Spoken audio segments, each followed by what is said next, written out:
All right. All right. What is going on, everyone? Welcome to the channel. We have a very special guest, Motley the Investor, and OG in the Hex community. This is actually our first time chatting, so pleasure to meet you, bro. We're going to On talk stream. about On on stream. stream, on stream. We talked like, what, 15, 20 minutes before this on video for the first Yeah, we're time. like, we should probably stream and not do Yeah, this all in the green room. Yeah, yeah, standard. that happens a lot.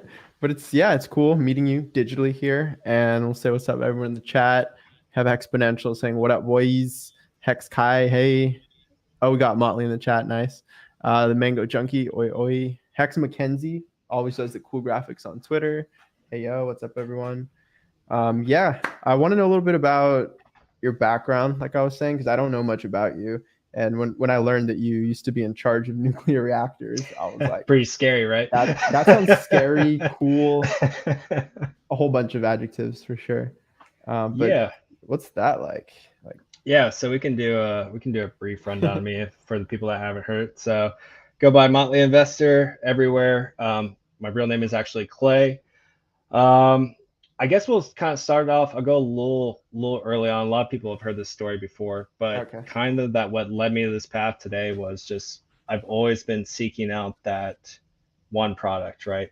And we were kind of talking about this in the green room, kind of something that really just you find your it really is as simple as like finding your passion in life, right? And I learned early on my passion was going to be finding something that earned me passive income because I learned early on that money was always an issue with like my parents, blue collar, white collar folks. Mom was a teacher, dad worked a bunch of different jobs, and they always struggle with money. Great people, but they always struggle with money. So like I learned at a very young age that I didn't want to be struggling with money. So I kind of set out Mm-hmm. on this personal journey to find tools, methods, different ways of income to not end up in the situation that my parents, wonderful people that they are, never ended up in that situation where I had to struggle, where I wanted for something and I couldn't do the things I wanted because money was an issue.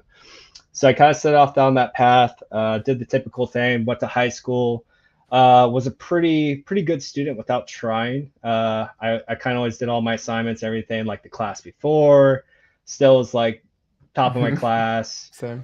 Even college applications, like I procrastinated, Yeah. like I was supposed to go to University of Florida. I had good enough grades. I used to do wrestling, a bunch wrestling, swimming, cross country just to get in shape for wrestling. I still hated running, and so I had all the credentials to like get in the University of Florida, which was my first choice because I always grew up a Gators fan. And even that I procrastinated. I think I did my whole entrance, whatever it was, like package you had to put together, a couple different essays, questions, essentially your resume to get in. And I think I waited to like the last essay to do. And I was like, oh, I'll come back to this. I'd already gotten into my secondary school, which was UCF at the time, University of Central Florida. And then I think I waited till literally an hour before it was due, the UF application, and I forgot to save it. So I like lost all my I lost all the work I put in, and I was just like, well, it's too late. I guess I'm going to be a knight. I'm going to go to UCF, right? So give you an idea about me. Before I even got into the military, I was a procrastinator. I wasn't really well structured. I put stuff off the last minute because I could get away with it when I was younger, right? Like Mm-hmm. I had just enough intelligence to be dangerous and get away and do well in school without having to really try. So then I went to my second choice because I procrastinated, went to UCF.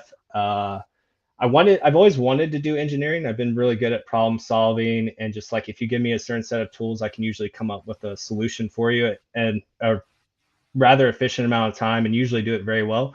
But I always actually, and this is what I value, like people in the community like you, Wave 3 TV, Whales, TA people that are just really good with numbers and running simulations and all that stuff because I was awful, absolutely Mm. awful at mathematics. It was never my like forte. I was always good at looking more at the macro and looking at the bigger picture and just making all the pieces work, but I couldn't do the upper level mathematics. Mm. So kind of went off the path to instead I went more the science route because science just came easier to me. So I was doing preclinical and I did that for about 2 or 3 years and I was just a fuck up in college. I continued to procrastinate.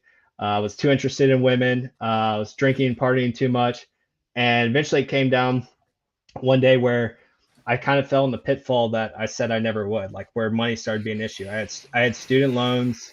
I didn't. I was having to work a full-time job. I was going to class when I wasn't like hungover. I was just like, all right, something needs to change, right? Like I just wasn't socially mature enough ready for college. It just wasn't for me. So then I started looking into military options. For me, I never saw military as being a long-term kind of what I wanted to do. So when I entered, I was going to choose a branch that essentially I thought would give me a good set of skills to use in the civilian world, because look at like Hexo and RG3 and all those guys, like the Marines, you know, light machine gunner. Like, what are you going to do as a light machine gunner in the real world? Probably not much. A lot of those guys struggle with transition outside of military life. So pretty much came down to me that it was going to be Air Force or Navy. They had enough technical jobs that I figured I could apply in the real world. And the last component that was important to me was travel. So in my mind, Navy was going to give me that travel component, go see other cultures, experience new things. And it kind of made sense. So I ended up going with Navy, did well in the ASVAB. They offered me nuclear engineer, and read through the little pamphlet they gave you. And I was just like, I was like, this looks like more schooling. And you got to remember, I was already burnt out in school, tried to do that whole thing. Was not cut out for it at the time. I was like, no, I'm good. And they're like, but lots of money. It's like, yeah, that's cool. And they're like, we'll get rid of your student loans. So I was like, all right, sign me up. Okay. But I mean, I was looking at that. I wanted to do special forces, but my eyes were bad. And then I also had an uncle that was in the Navy. He told me, it's just like, hey, if you qualify for nuclear engineering, it has a lot of real world application you can transfer over. You'll be sought after. I was like, okay.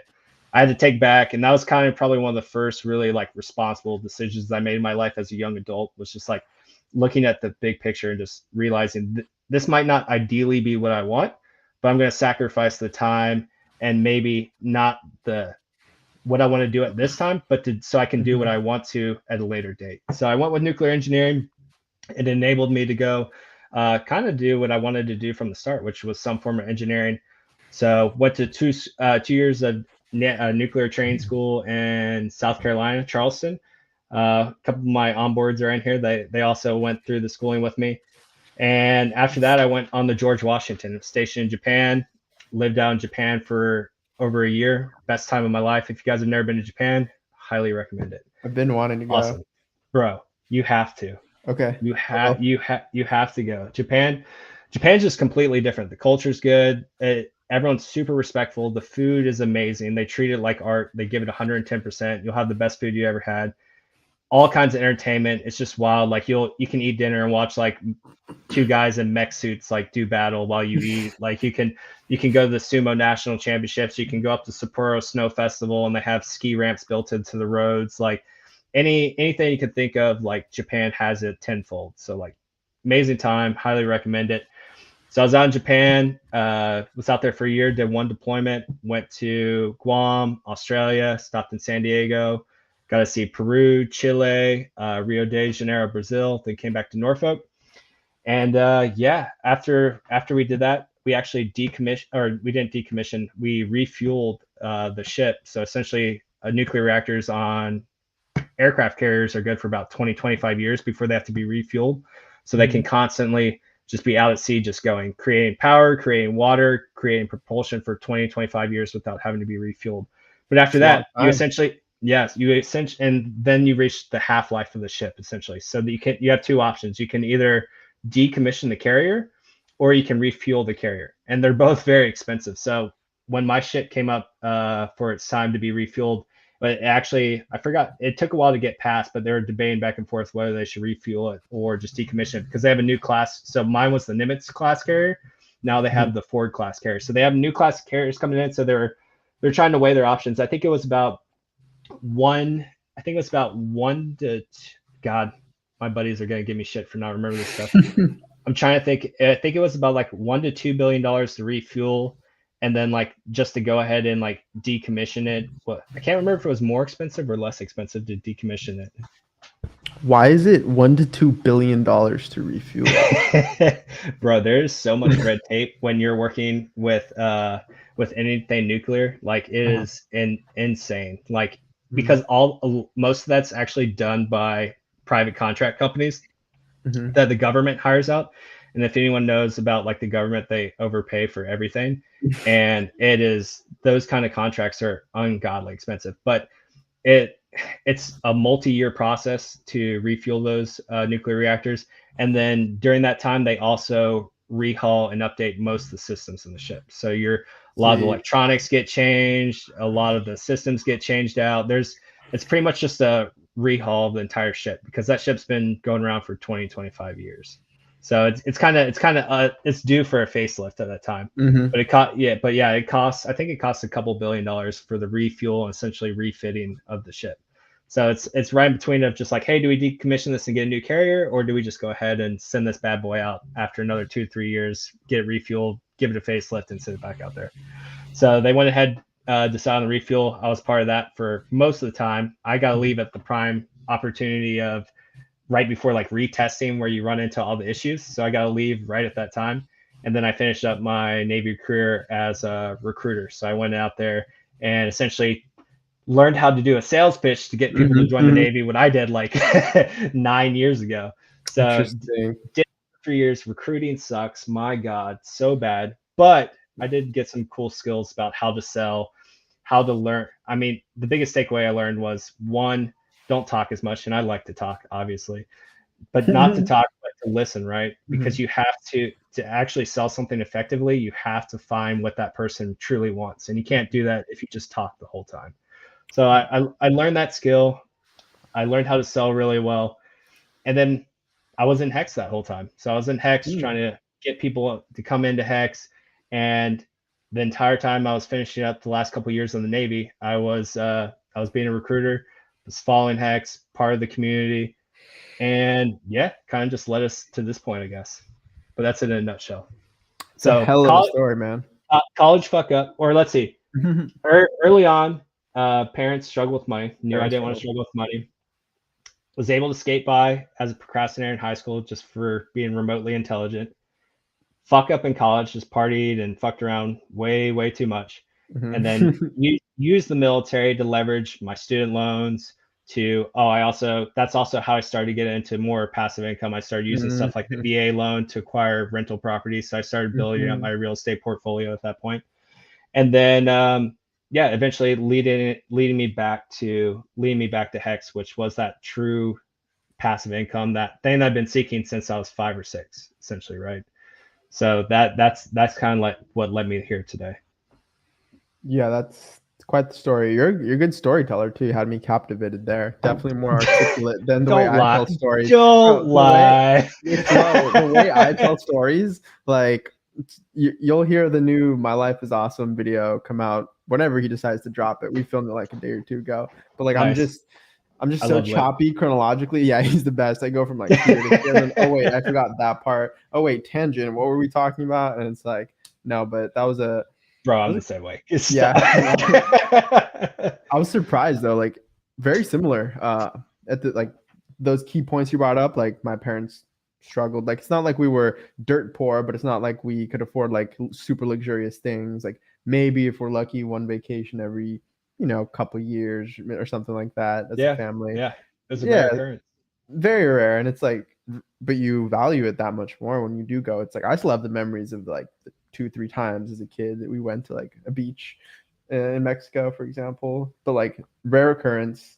I didn't really start thinking about passive income until probably like 18. So I not similar there, like 5 or 6. Later. I was just kind of like you though, pretty easy. School was so easy, especially math. I guess that's a difference there, but it's interesting because we both ended up in engineering for college. Well, I flopping around there for a bit. I loved it because like I've always liked the idea of engineering. I could never. I always struggled with mathematics, the upper level mathematics. It never clicked for me. It was always kind of foreign, but like I was really good at just like conceptual stuff. Like I'm trying to think of this class I took. I think it was in junior high. It was probably one of my most favorite classes. But like the teacher was awesome. We did a bunch of stuff in CAD. He would give you like materials, and it's like, okay, this is a problem that has to be solved. Like even simple stuff, like right, like here's an egg, and here's like 10 random things. Okay, you have to launch this up on this bottle rocket. How do you get the egg back safely, right? Like how do you solve that? that kind of stuff. Or like even like, okay, here's this, make a car out of this, who can go the furthest with the least Nice. amount of energy. Like it's like stuff like that I was just always good at, and I was always just very competitive. So like I would sit there and I would spend far too much time trying to like come up with a way to beat all my classmates and like cheat, Nice. but not cheat, right? Like figuring out a way to game the system with what I was given. And like that stuff always, like I was interested in that. Whereas like other classes, to me, it was just like, it was busy work and it was like a waste of time. So like Yeah. you'd find me the class before, like scribbling out freaking notes for my 8th grade, 9th grade, 10th grade math teacher, or my essay that I was supposed to write. And like I scraped by with like a B-, like, all right, cool, whatever, and just be done with it. Hey, that's a Pareto efficient grade. If you've heard of the Pareto principle. No, 80-20. 80-20. It's like 80% of your results will come from 20% of your efforts, and it manifests in like a bunch of other things. That ratio, like 20% of your customers will give you 80% of your problems, kind of thing. Yeah. And just like getting 80%, I think as a grade is like the most ROI for the least effort, like sweet exactly. Yeah, no, totally. So definitely A and B student over here as well. Like never straight A's for me. Just I maybe like one quarter like in high school out of my life straight A's, but no, it's always A's, B's, throw some C's in there, fuck it. Yeah. But yeah, it sounds like you're highly competitive, which is, it's a good thing, I would say. Highly competitive in nature. I feel like you would really enjoy like a systems design class or something like back in the day. Just very conceptual, like not too much math, just like concept based system design or solving certain problems. Yeah, I think I'd be open to that for sure. But yeah, very very similar in a lot of our kind of journey. What about you growing up like early on? So like I know we're talking about in the back room, like, so you also were really big into working out and stuff. Like what's I'm assuming that you probably played sports at some point, right? What sports were big for you? Not really. I mean, I hated sports growing up. No, really? I hated sports. Yeah, I was more of like the kid who the extracurricular activities was music. Really, I was like learning. When I was a kid, I took piano lessons like 1 year and then didn't for 4 years, and took another year, and then after that was just like self-taught. After like what age? 12. Played piano there and got my first guitar when I was 12.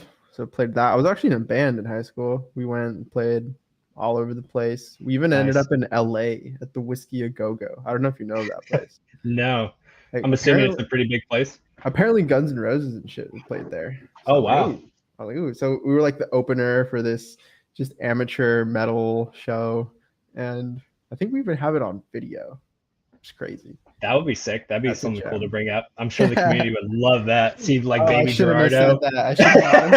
Baby Gerardo out there opening for the metal band. They would love that. What was y'all's genre? Was it metal?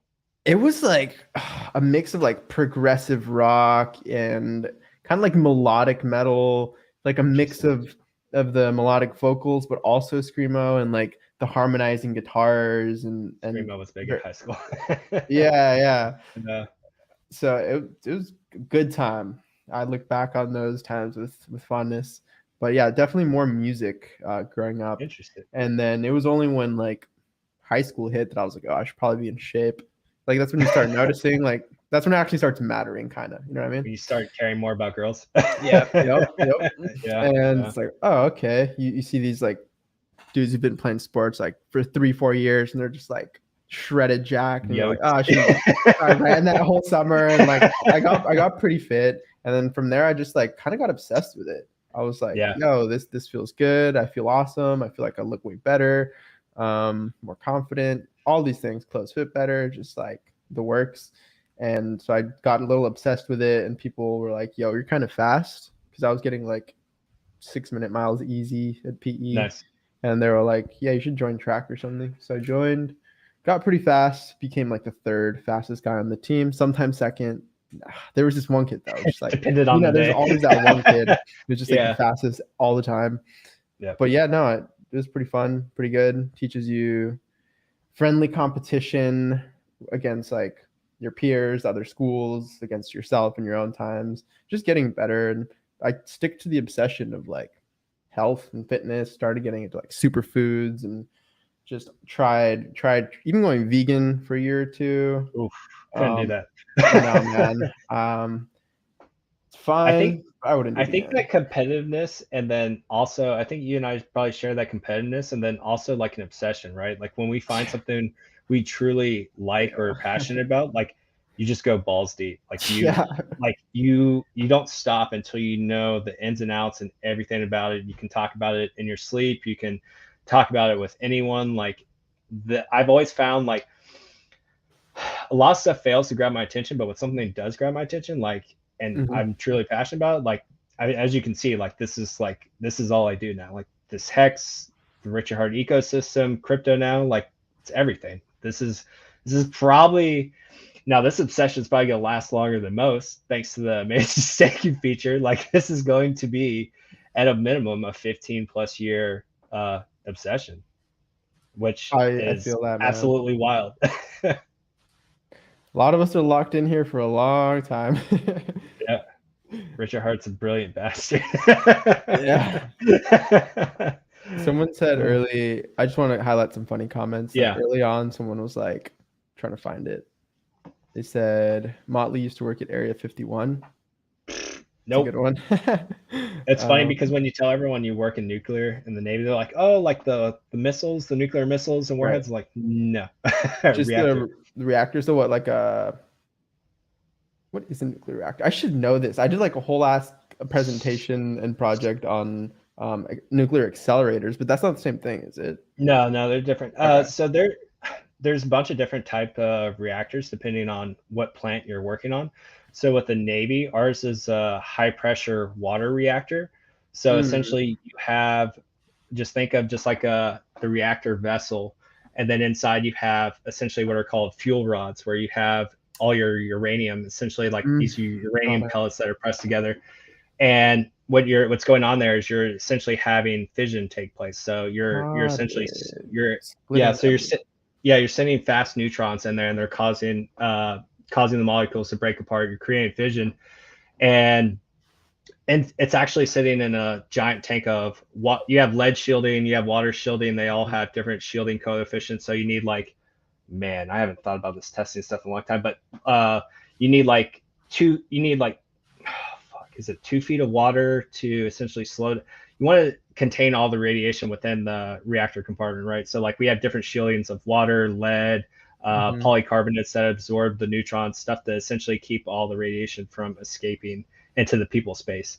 And funny Right. enough, like the Navy it does have the best running safety record when it comes to it. We don't have any nuclear incidents whatsoever, whereas you have Chernobyl, 3 Mile Island, Fukushima, all these civilian plants that have had issues in the past just because they aren't held to as high of standards that the Navy is.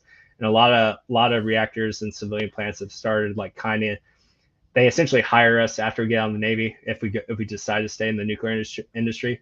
But it's always funny, and I actually kind of have a bone to pick with. I'll probably have to reach out to them at some point because the mad energy people in our community are kind of interesting because they're kind of going the Tesla route where they're talking about because you can actually transmit energy wirelessly. Mhm. I'm kind of curious to dig more into their project, how they're okay. I understand the wireless transmission energy, but I'm curious to how they're generating because you still have to generate the power. So Right. how they're generating that, and then how easily is that just able to be dispersed long distance? And then Mhm. also, I have a gripe to pick with them a couple times because they actually said nuclear power is very um, was not green, right? When it's actually a huge misconception. Nuclear Yep. power is probably one of the most green, especially via the power ratio that you get out of it.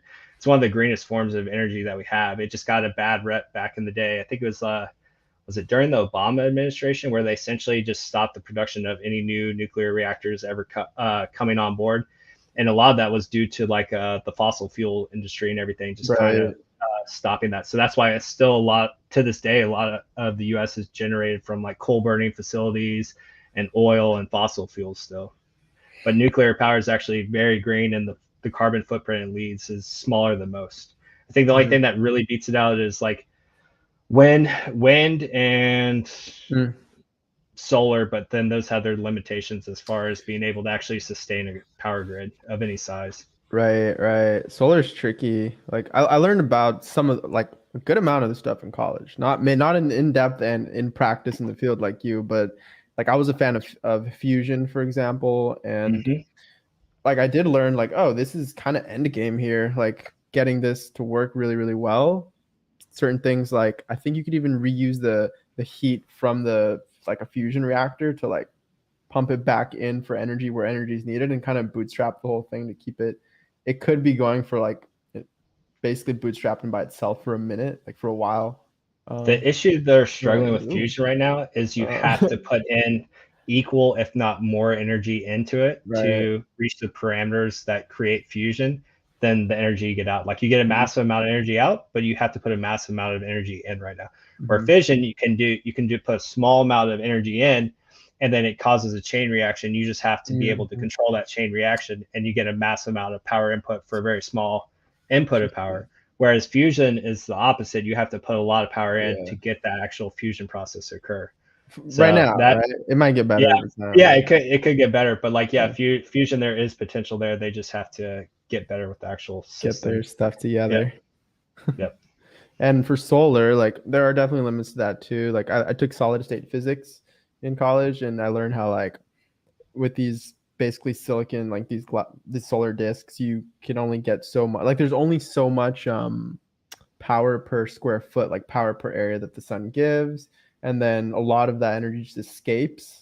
Like it literally goes into the solar panel and just like bounces out. So there are like a bunch of little things that end up leading to like not amazing return, like not amazing Not power very efficient. generation, right? Yeah, But it's yeah, like something. Like it's not end game, I think, but it's definitely it could be part of it, right? It could be incorporated. yeah. There was someone's question in here. They said, "What about nuclear waste?"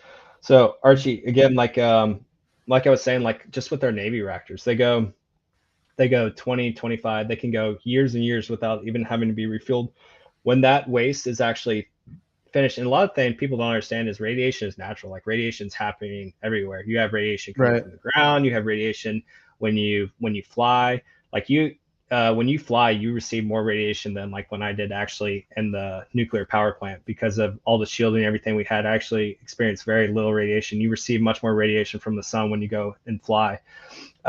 So radiation is natural, and what they use to dispose of it. So they have a couple of things. When the fuel is spent, they actually do have smaller subsidiary reactors that actually can still operate off what's considered spent fuel. So you can continue to even use that down, and even more so. They have stuff where they use it in medicine. The byproducts in medicine now, they use Mm-hmm. it. They also use it. I mean, not as rosy of an option, but they do use it in war um, war stuff. So like they use uranium for like armor piercing rounds and stuff like that because it's a very hard, dense material. They use it on that, and then whatever they don't end up using, they seal it up in a container that has the same sort of shielding, so there's no radiation leaking out of it.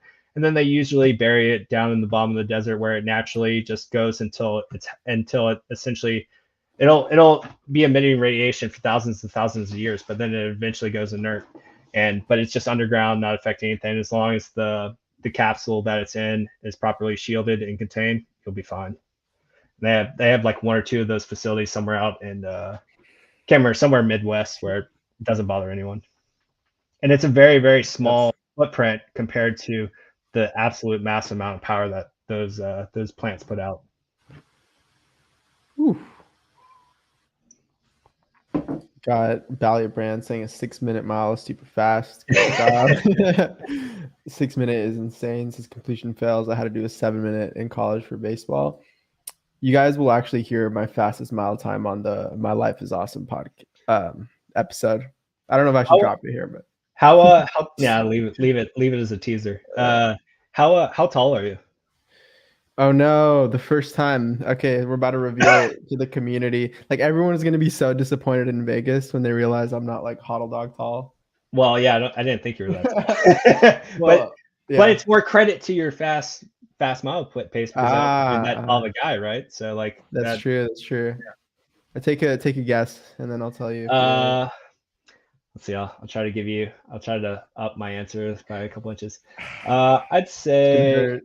I know. I can Okay, feel it already. I'll say my generous one is 5'10", but then I'll just say reality is like 5'8". Reality is real.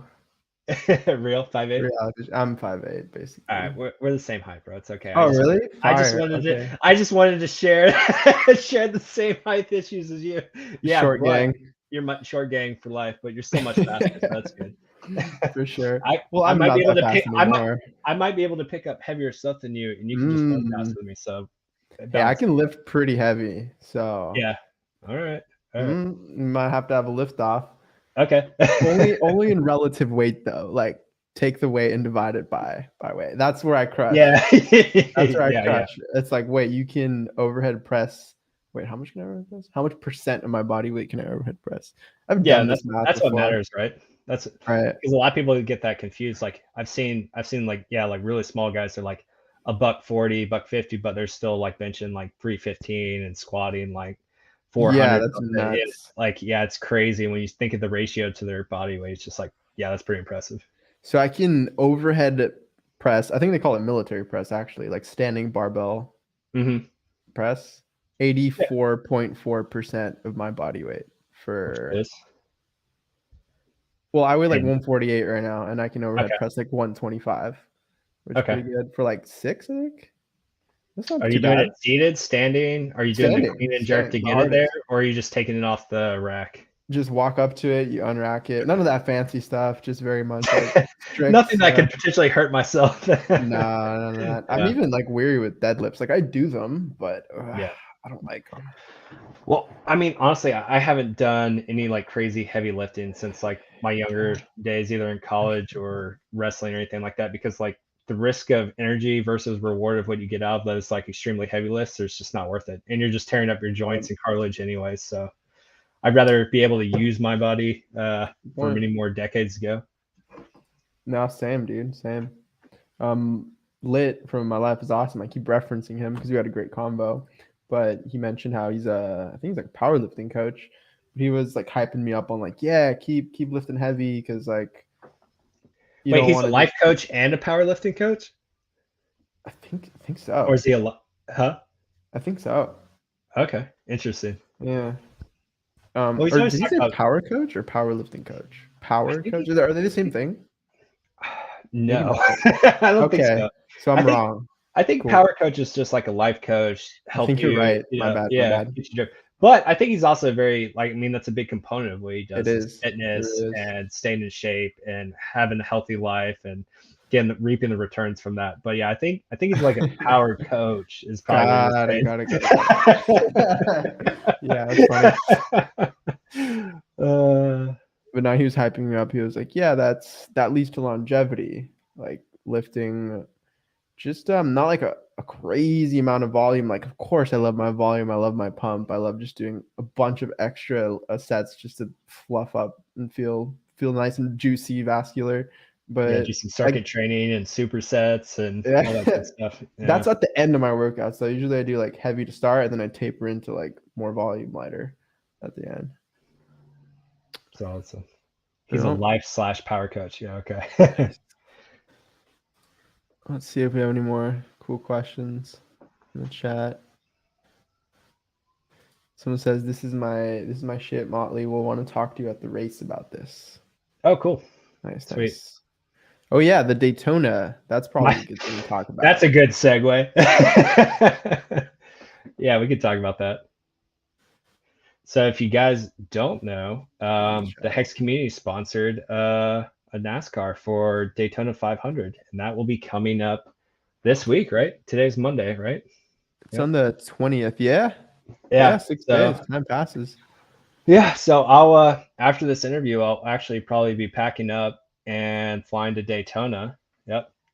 Sai just reached out for me from HEX Toys. He made these awesome like little CGI Hex.com cars racing each other. Everyone's like, did we fork the Hex.com cars? Like, only way we had competition in the race was to fork the car.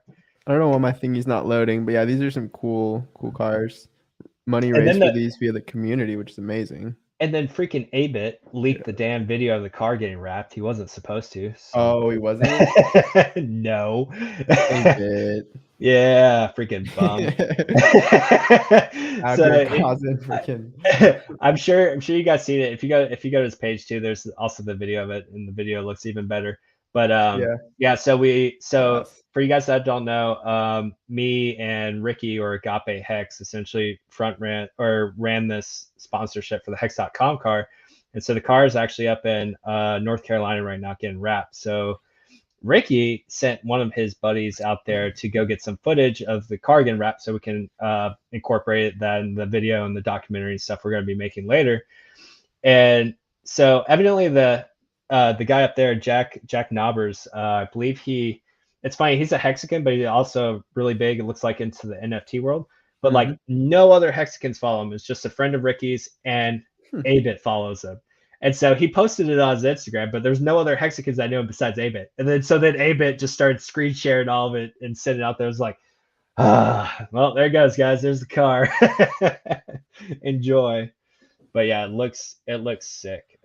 I'm so excited with how it turned out. The community we had, so we raised $600,000 in 5 days. That was wild. Amazing.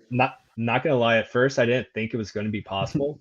I was telling you back in the green room, like when Agape came to me with the opportunity, and you guys probably like heard him talk about this already, but he put out this like really or he made this really great comment when the person that reached out to him with the sponsorship opportunity reached out to him. It's like, hey, do you know we need someone to sponsor our car? Do you know any companies that might be interested in sponsoring a car for Daytona 500?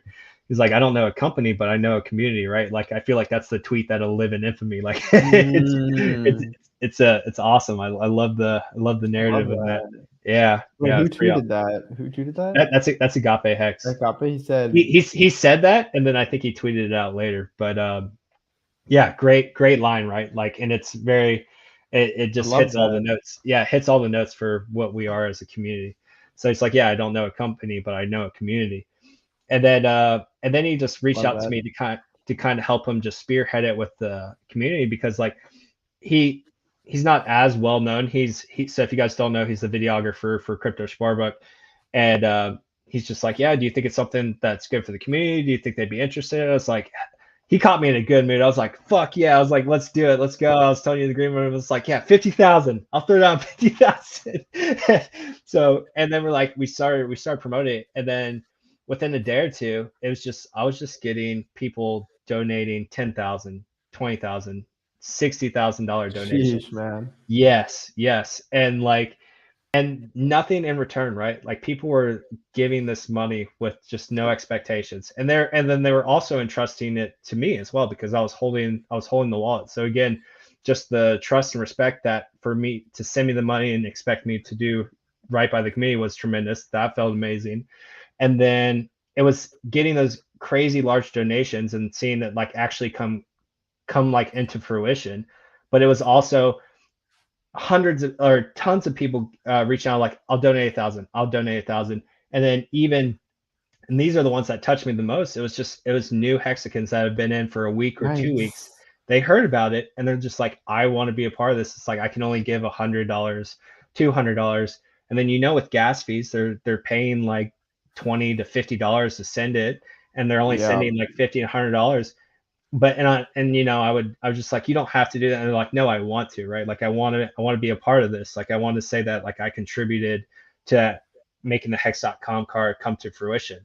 And I was just like, fuck, like that shit was like making me tear up, like because they're giving up so much, right? Because it's one thing for an OG and I just say the OG term just because they've been around Hex long and they have a larger bag, so they can donate a lot more. It's still not a large percentage of their bag, whereas someone who's new to the community and they've only been here for a week or two, like they're still in that accumulation phase, and then right before the fork too, so they're giving up such an opportunity cost just to contribute to a cause, right? And then that just makes it that much more important, like the messaging and what this event really means. And this is what I was telling everyone. It's just like, yeah, I know it's great advertising. Is there maybe better ways to spend the money for advertising the communities? Maybe, but it's like a symbol, right? Like, this shows the community like what's possible. Like, there was no Richard Hart retweet. There was no Richard Hart donation.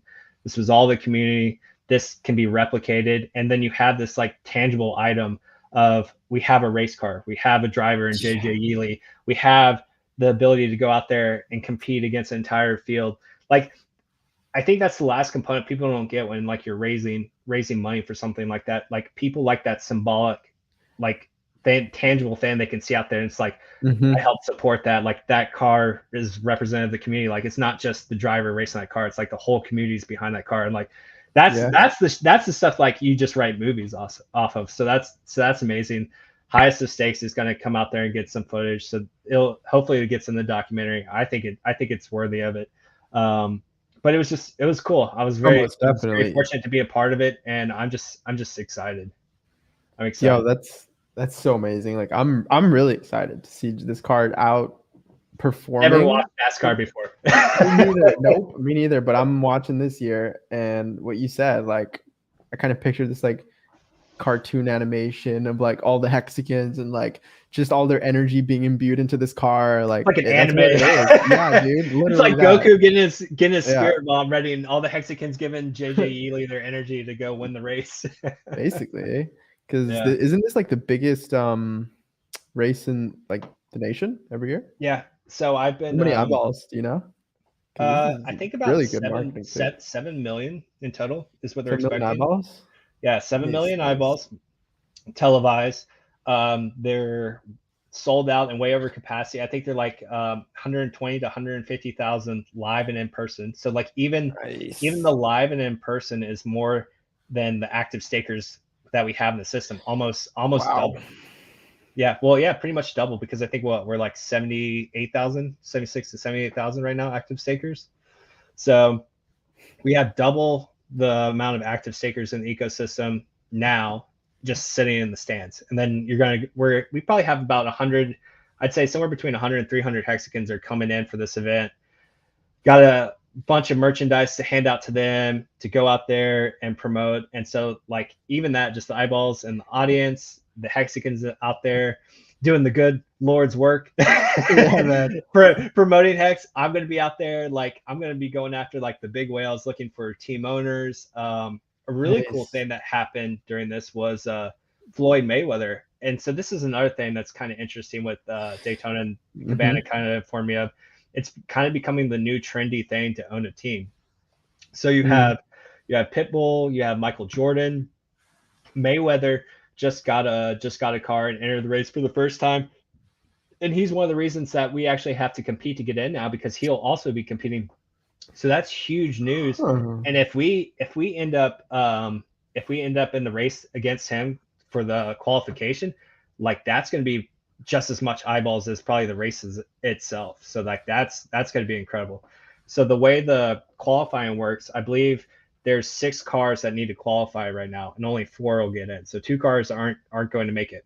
So Wednesday, they're going to have qualifying times where they do a lap, and the 2 fastest cars automatically they're in. The following day, Thursday, they have 2 qualifying races, and the other 4 cars will be split up into one of the 2 races, and they essentially just have to outcompete each other for a spot.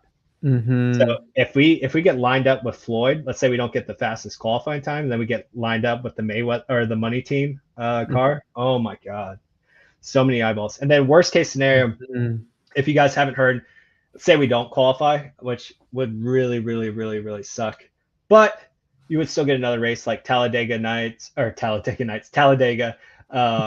or Las Vegas Speedway, which coincides exactly with the the HEX conference, March 6th through the 9th. It starts on the race is March 6th. So that's kind of cool. Interesting. Yeah. So even worst case scenario ain't too bad. But I really do hope, like you said, goes against the money team. Bro, like, pretty sure one of Floyd Mayweather's like cousins or family members tweeted at them like, I'm a Hexican now. His son? His son? I'm pretty sure. So I did some research after the fact. So Jay Leon, you guys probably know, is the boxer that that had the Hex.com 40% APY after he won his fight on the Jake Paul card. So that was huge. Discord Syndicate interviewed him, and he got in Zion Mayweather, which I'm pretty sure is one of Mayweather's sons. And he's a Hexican, so he's bought and staked Hex. And and this is what's cool about marketing too. So his son is in, and just imagine he mentions it to his dad, right? Because his dad, I mean, the guy's a hustler, business guy. He's always looking to make money. That's what his brand literally is. Yep. And we've already seen that he's in crypto. I think it was Ethereum Max that sponsored him for a while. He was walking around with that hat. Absolute dog shit, but I'm sure they were paying him a good amount of money. Imagine his son bringing up, hey, dad, you know, this cryptocurrency I'm invested in, like HEX or whatever. It's like, yeah, sure, whatever, son. Maybe he blows him off. But then he finds out that he's racing against the Hex.com car. Yep. His car that he just bought, he's racing again. He's going to be like, wait a minute. He's like, my son just reached out to me about this. Like, it's that repetition, that kind of engagement where you've seen a product a couple times that really starts getting the gears spinning. It's like, maybe I should go check this out. And then bet your ass if I see him out there, I'm going to go try to hunt him down. I'm probably going to have to get through some security, but probably. Yeah, but I'll give it a shot. I'll give it a shot. That's a great point. Like, you read my mind there. It's like, okay, he has his son potentially in it, talking about it, like people around him, even if he just kind of blew it off. Like, you can't ignore it when it's like the car that's racing you, and especially if it beats his car. Like, there's no way you can ignore it. If your son mentions it and maybe you dismiss him, but then you find out your car that you just bought is competing against the same product your son just told you about, you're like, what the hell? And then you lose. Yeah, it's gonna be time to call up the son. Yeah, it's gonna be interesting. I'm pretty excited about that. It's weird. Like, I mean, sometimes like the universe works in ways where you're like, man, this has to be a simulation, fate, something. Some pieces are lining up here where it doesn't seem like it's statistically possible, but here we are. There's some funny comments in the chat. They're like, power coach / weed dealer. They have there's another one about you. It said, don't let Motley fool you. He was a seaman working on the poop deck. Nope. I was down at the bottom of the ship, bro. I didn't mess around with the poop decks. I was down at the bottom. Although the bilges were pretty nasty, not gonna lie. And this one person, Digital Dollars, like, so do you all even like crypto? Yeah, you guys don't like crypto because we're not even talking about crypto. Yeah, not the first half of this. But then I think Brad was like, yeah, it's good to talk about things other than crypto, which is true. Yeah, it is. And like we also had this conversation off air as well. It's like we're kind of in this holding period, right? Where like there's not much new going on. I would say the latest news that we have is with the PulseX single side staking, which is amazing. K4K is bouncing off the walls. I think PulseX is God tier token now. But for the most part, it's same old, right? Like, we just got some sideways price action, waiting for the fork. And I mean, all that's going to shift gears very quickly when mainnet launches. When mainnet launches, there's going to be too much to cover. Like, we'll just be sitting here talking about for hours, just different pools, incentives. What does the liquidity token do? What are you staking? What's the optimal play? Like, there's going to be too much to cover. So right now we're just kind of in this holding period of just talking about what's new in the community, essentially what the community is building, what are the projects, what are the advertisings, what are we doing in the meantime while we wait for essentially our new ecosystem to be built. 100%, man. Marketing, building, just getting the word out there. Let's talk about what you're building. Let's do it. Someone's actually asking about that in the chat. Mintra. Let's run it. So Mintra, I saw on your stream that you said you got the name by just doing like one of those business name generators where you throw in like cool words you like, and then it just kind of spits out different forms, different words. Yeah, I threw the word mint in there, obviously, and it spit that out with a cool logo that isn't the logo we're using, but the name. Right. Like, I was like, okay, that's a good one. When I saw Mintra, it just like right in my face. Like, it hit, it hit differently. I think it's a good name. I like the double meaning of like, it's, you can mint something and then you have like the freshness as well. And then of course that was incorporated into the logo. So you have that double meaning of, yeah, you're actually minting an NFT or minting something, and then you have the freshness to go side with an actual mint. Like, I was like, okay, I like it. It's clever. The logo's clean. You can play out the green energy. PulseChain is going to be greener, all that stuff. Everything just kind of meshed well. So it's funny that it actually came from like just a random generator. Right. No, for sure. Tell me more about it. So the sacrifice phase is coming up when? 2 days, Soon, right? 2 actually. days. Yeah, 2 days and 2 hours and 30 minutes. What are the parameters? What's it based off of, and what can people expect? So expect nothing, but Good point. right. So 2/16/2022, which is February 16th, for 4 UTC is when it starts. It'll last for 14 days, no time bonding curve whatsoever.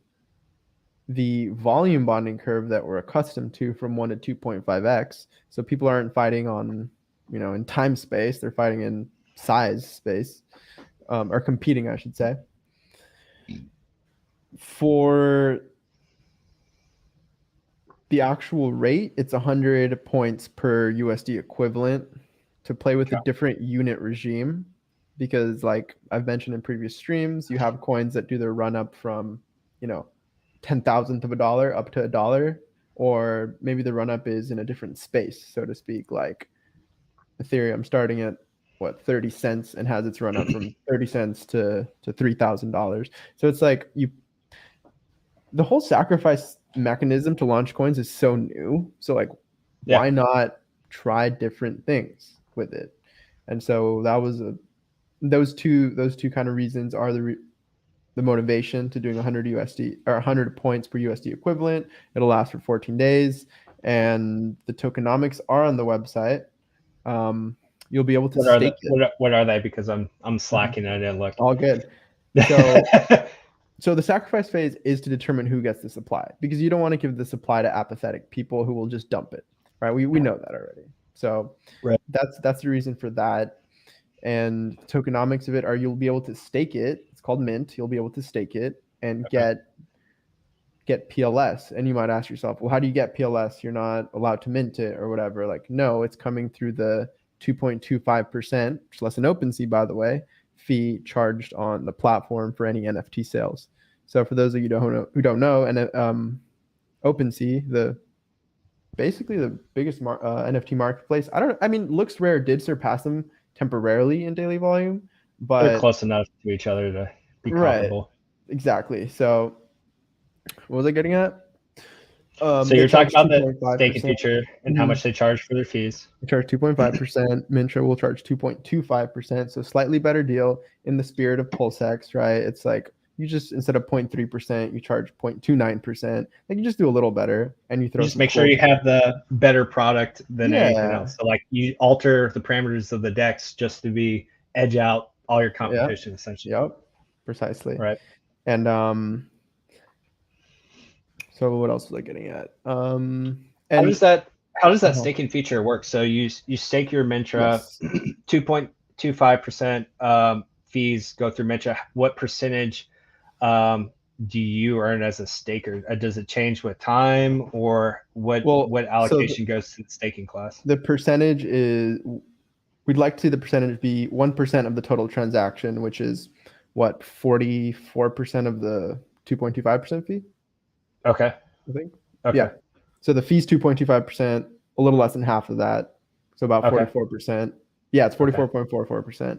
And so you get 1% of the total, basically, volume that goes through this NFT marketplace going to mint stakers, which I think is really cool, because it's in the spirit of PulseX, right? A lot of inspiration coming from here. Like the more volume that goes through the DEX, even though we can't expect buy and burn, the more volume that goes through the DEX, if buy and burn is a thing, you will see that kind of buying and burning in proportion to the volume coming through. So in that same spirit, it's like, okay, we're gonna give back to the stakers in proportion to the volume coming through.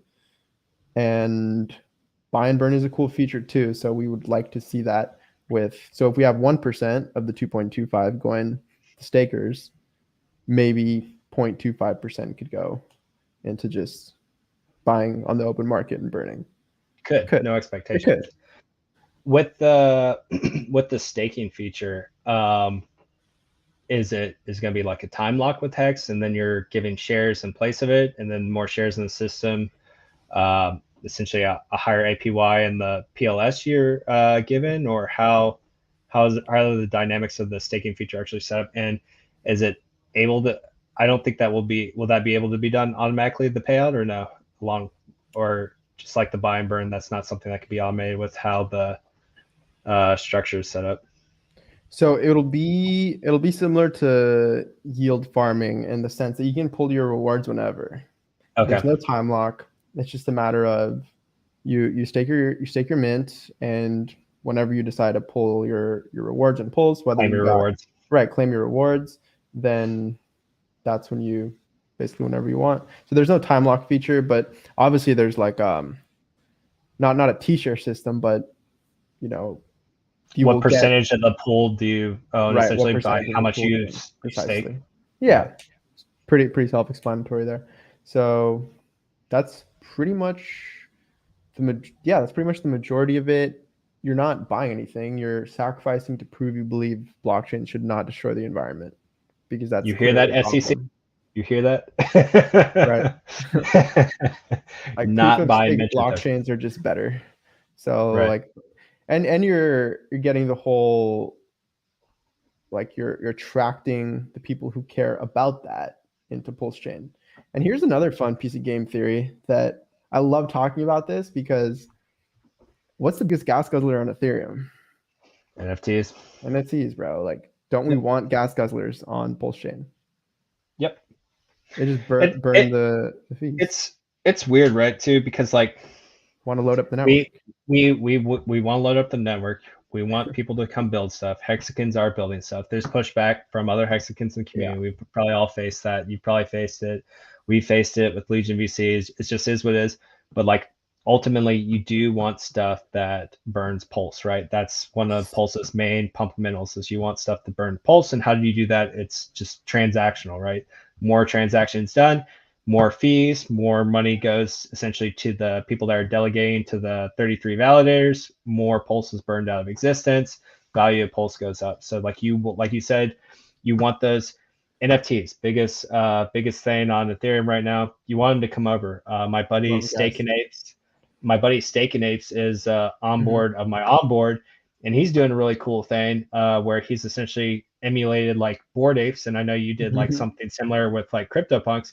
And he's modified them to PulseChain and HEX. And so like he's essentially making the NFT community that's on Ethereum right now and working on all these other chains essentially aware of PulseChain. It's just like, hey, you want your NFTs? Come over here on Mintra, or come over here on this other fork of this NFT platform. Come over here and get your copy of your NFTs, and maybe come over here and play in our playground longer, because you can actually afford to do so. Precisely. And as they do so, they burn up our pools, make more valuable. Same thing with one of our projects. We actually just finished it up this month. I can't speak on it too much yet, but it's the same thing. It's going to be a very high transactional product, and it's just going to continue to burn up a lot of Pulse and just make our Pulse bags and the ecosystem more valuable. And it's kind of funny too, because I was actually listening to a video, Tangent. If you guys don't follow me, he's an Australian guy, really funny, does a lot of TA stuff. And he was bringing up the point about kind of future proofing your statements. Just be careful, because we do as a community kind of bash on Bitcoin for the fees, and then it became Ethereum. And like, guess what, guys? Like PulseChain will fill up at some point. It will fill up. We're copying the system state over. People will build on here. It is the most cost efficient place to come and operate on. So we will.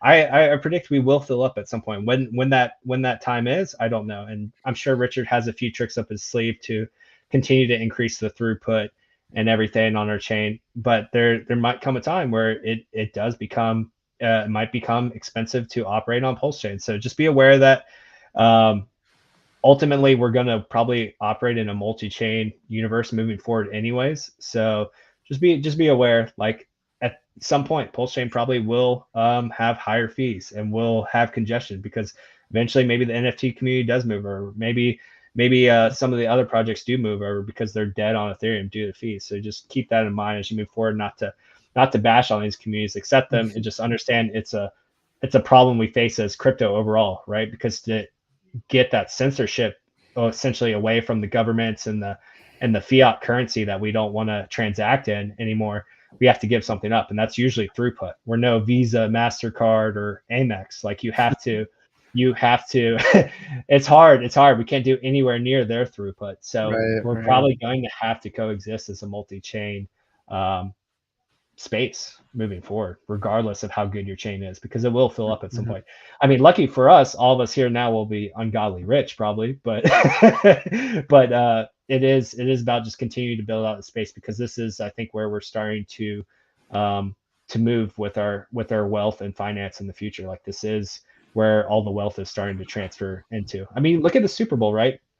I think Super Bowl commercials are a little played out now, but they probably had about 10 or 12 crypto commercials, and like that kind of makes me bearish. doesn't bode well, I think, for the space. But I mean, ultimately, like I think this is kind of where we're moving towards, and everyone that is here now is early enough, and as long as you do like the core concepts of just learning how to hold and having diamond hands, if you're in the right product, it's going to do very well for you over the next couple of years.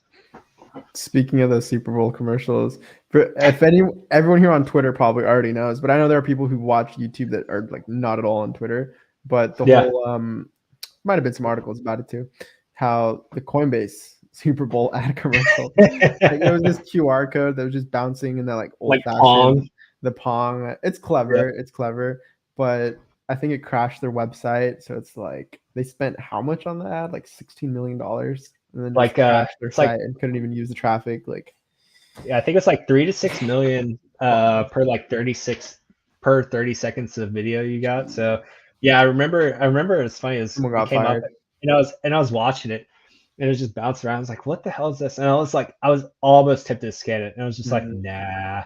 And then like Coinbase came up, and then I was like, oh, okay. But yeah, that kind of sucks. I mean, I guess ultimately it got the job done, but their servers just weren't ready for the traffic, I guess, which is pretty freaking stupid to do if you're going to shell out that kind of money for a 30-second, 1 minute long advertisement. Hey, we're talking about it now, so maybe it did work actually. Yeah. So they probably still have some delayed traffic coming from it. I don't know. It was I was like, it was, I couldn't make up my mind if I liked it or not. It's like, oh, I guess they got enough traffic to go towards it, and people are still talking about it, so it must have been good enough. And then yeah, Hex Huddle just said, let's see, Hex Huddle just said FTX was better. Yeah, at least some effort. Yeah, I like that one. They used the guy that wrote Seinfeld. His name escapes me right now. Man, I can't remember it. But essentially, it was like showing like revolutionary products throughout the history of man, essentially. And the guy that wrote Seinfeld, he's always like a pessimistic. He's like, oh, that'll never work. Like, why will we ever shit inside? Who needs a toilet? Like, that's stupid. And then like, it was just innovation after innovation. Like Edison shows him the light bulb. He's like, really? He's like, you think this is a good idea? Like, who's going to use this? Like, does your wife know this is what you're wasting your time on? Like, just over and over and over again, he essentially just missed the ball on everything. And it's kind of the same. And their point was like, hey, don't like, this is where we're trending. Like cryptocurrency is where we're trending. It is that next logical kind of asset class that the world is moving towards. Don't be kind of late to the party was the core concept. Yeah, I thought it was good. They put a little bit more effort into it, but it looks like the Coinbase drove more traffic, so they might have won out on the Super Bowl commercial. I don't know. Everyone's saying you're referring to Larry David, I think. Larry David. Yep, that's it. Okay, nice. And then back to your whole like what you're building. You hear that, guys? Motley is building a mysterious project that is going to load up the Pulse network. Anything that loads up Pulse is good. So you said it's high transaction. Like, yeah, and is that the most you can say? Yeah. Okay. I was talking to the guys before this.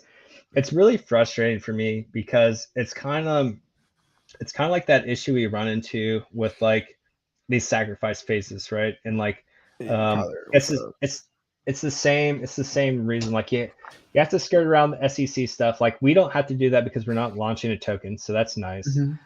But what we're launching, I gotta be really careful, make sure I don't give anything away where the guys get mad at me. But essentially there's other regulatory stuff where maybe the US government doesn't like as much. So maybe we're waiting to establish our company outside the US before we like officially come out there. We'll do like the Richard Hart thing where like we won't say this is us, but we'll tiptoe around it, and like maybe you can connect the dots. You know But what? I got an idea just now with something you yeah, said. So okay, okay. okay. Is it something for me later, or something that you can put out now? Well, no. I'm like, I have a guess of what you're building Okay, okay. now. Yeah, So you I can. won't. You can guess off air. We'll do that. Yeah. Okay. You don't have the best poker face, eh? If I Yeah, guess yeah. right, Okay. you'll be like, All right. All oh. right. Chill, chill, chill. All right, long dog. But yeah. So we won't openly probably say it's us until We'll get to it. everything's in place properly. Yeah. But if you like have a remotely decent IQ, well, I'll lay Alright. enough breadcrumbs that you guys can figure it out via Richard Hart speak. Very Know that I want to put my face to it, but the U.S. government right. sucks. I feel But you there, man. yeah, well, it's kind of cool because like what we're doing, it's already been done before, and Right. it's proven to work. High transactions, and we've implemented. It's kind of like, I don't want to say it's like what Liquid Loans is doing. It's essentially we found a way to put like a hexagon twist on like an existing product. So like I'm kind of, and shout out to Wendy's for Tendies. I'll give him the credit since I know he loves his credit. But he thought of the idea, and it was actually really brilliant because it took. Okay, I won't go that far. Essentially, he just found a way to incorporate a very core hexagon ethos into a product that's not necessarily hexagon centric. So it kind of gives you the option of both. So you can incorporate hexagons and non-hexagons to it, and burn a lot of pulse in between. So there, I'll leave enough of that out there. I think that was good enough not to get me in trouble. I'm sorry, Yash, if I gave away too much. No, actually, I think it's good because you just confused me a little more. Now I have like Good. I have two guesses Okay. of what it can be now. So it's like, Okay. ooh, you added more options, makes it more. Well, I'm curious about both your guesses, but because maybe we can implement the other one. I mean, I might be wrong, but I'll talk to you off stream. Yeah, cool. Someone said, "How dare you not be Richard and build stuff?" I feel that. Yeah. No, that encapsulates the sentiment of the past few days, like a lot from like one or two people. Like 99% of the feedback has been good for like what me and the guys are building, but there's been like that one. Yeah, there's always that one apple. And I mean, my comment to guys, I'll put that out there. It's just like, don't get caught up in the drama. It is a waste of fucking time. This, like, if you're unhappy with a product or a service, don't use it. Pretty straightforward, right? Like, we all got in here not to be told what to do, what to spend our money on. If you don't like something, there's ways to go about it. In my opinion, that's respectful. You can voice your concerns. You can come to a nice agreement or something. Like adults, don't just go out there and lay waste and scorch earth and flamethrower everything. Like, be polite, give respect. Respect is usually returned. And I mean, at the end of the day, if you don't like something, just don't use it. It's pretty simple. It's kind of, don't engage with it. Just like there's so much other stuff to engage with. And then and that same don't engage with it is the same thing with the drama. Just don't engage with it. You guys just fuel fire to it. It's just not worth your time. Like, go out there, be productive, build something, advertise, onboard, do something that makes your life better, other people's lives better. There's a lot of work and stuff for us to do as a community that's going to be productive. Whereas like all this crap on Twitter, like you guys just become everything we hate. You just become the toxic Twitter space of every other cryptocurrency community, right? Basically, so we like to say that we're better than that. So just act it, prove it. Yeah, fucking prove it. That's fucking prove it. Point. It's like if you're arguing on Twitter, you already lost. Yep. It's like something went terribly wrong along the way there somewhere.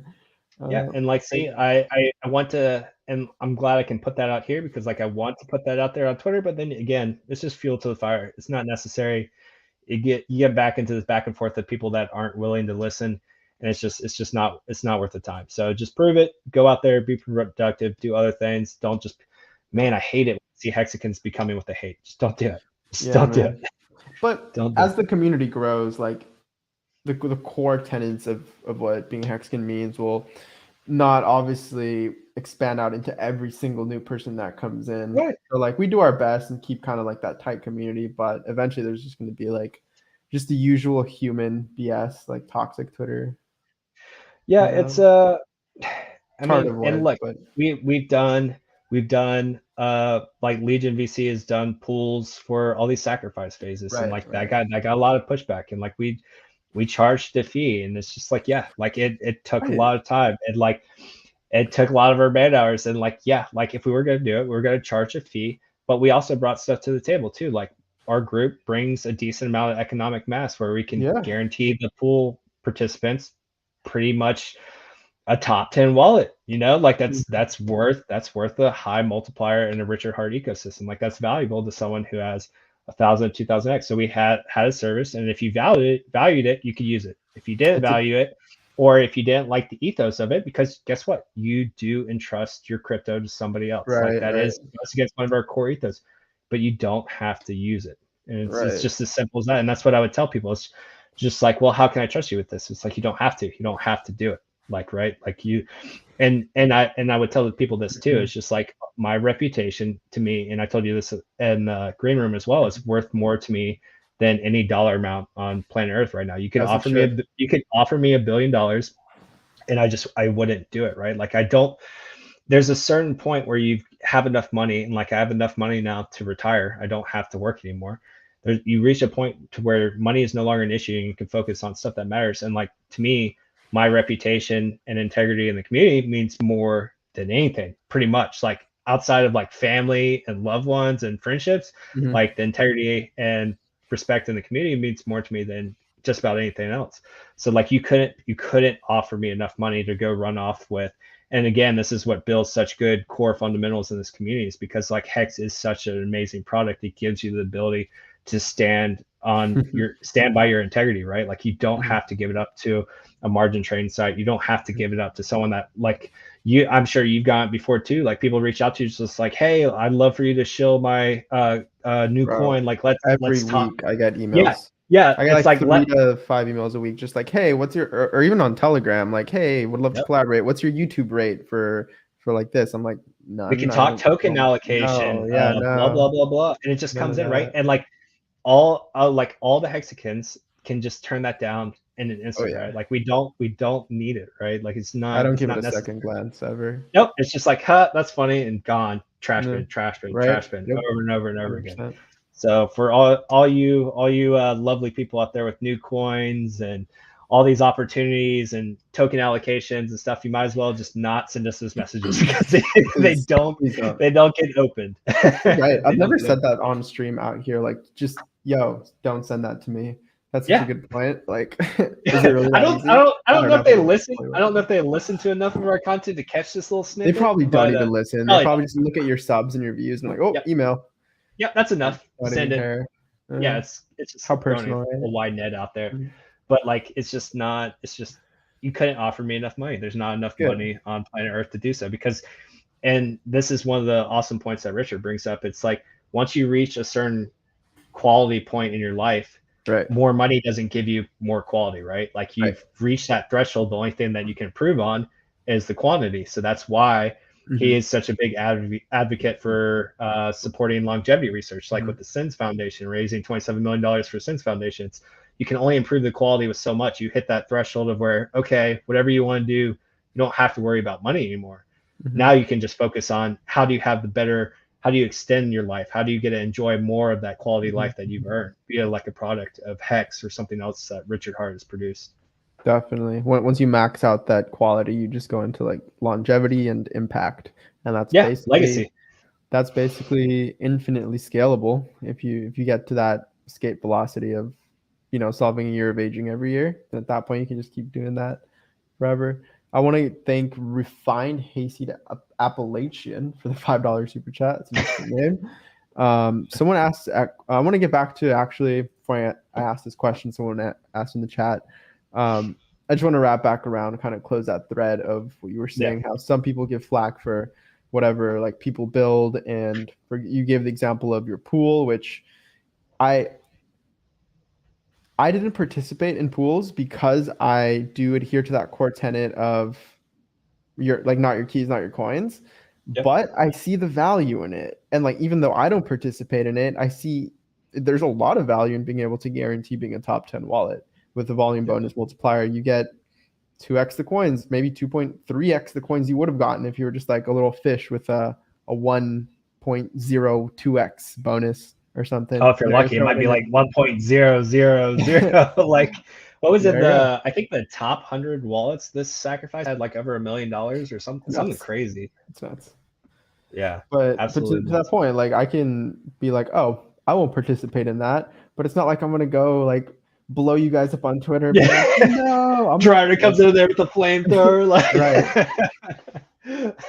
Yeah, it's not necessary, right? You have to think about what is actually gained from that. Like, is there anything that gains or saves users? And like, yes, people are giving up their crypto, the keys. It goes against the core ethos. So you have to. I think that's enough of a base level. Like, even no corners to some degree understand that. It's just like, hey, this is risk. You are taking inherent risk. And even if it comes down to something as simple as, okay, maybe he's not like a bad guy and he's not going to run off the coins, but what if he gets hit by a bus and he didn't figure out a way to secure those keys properly, or his security is awful, or let's say maybe he made a computational error and sent someone too much pulse or something. Like, these are all inherent risk factors, and it's just like, you have to be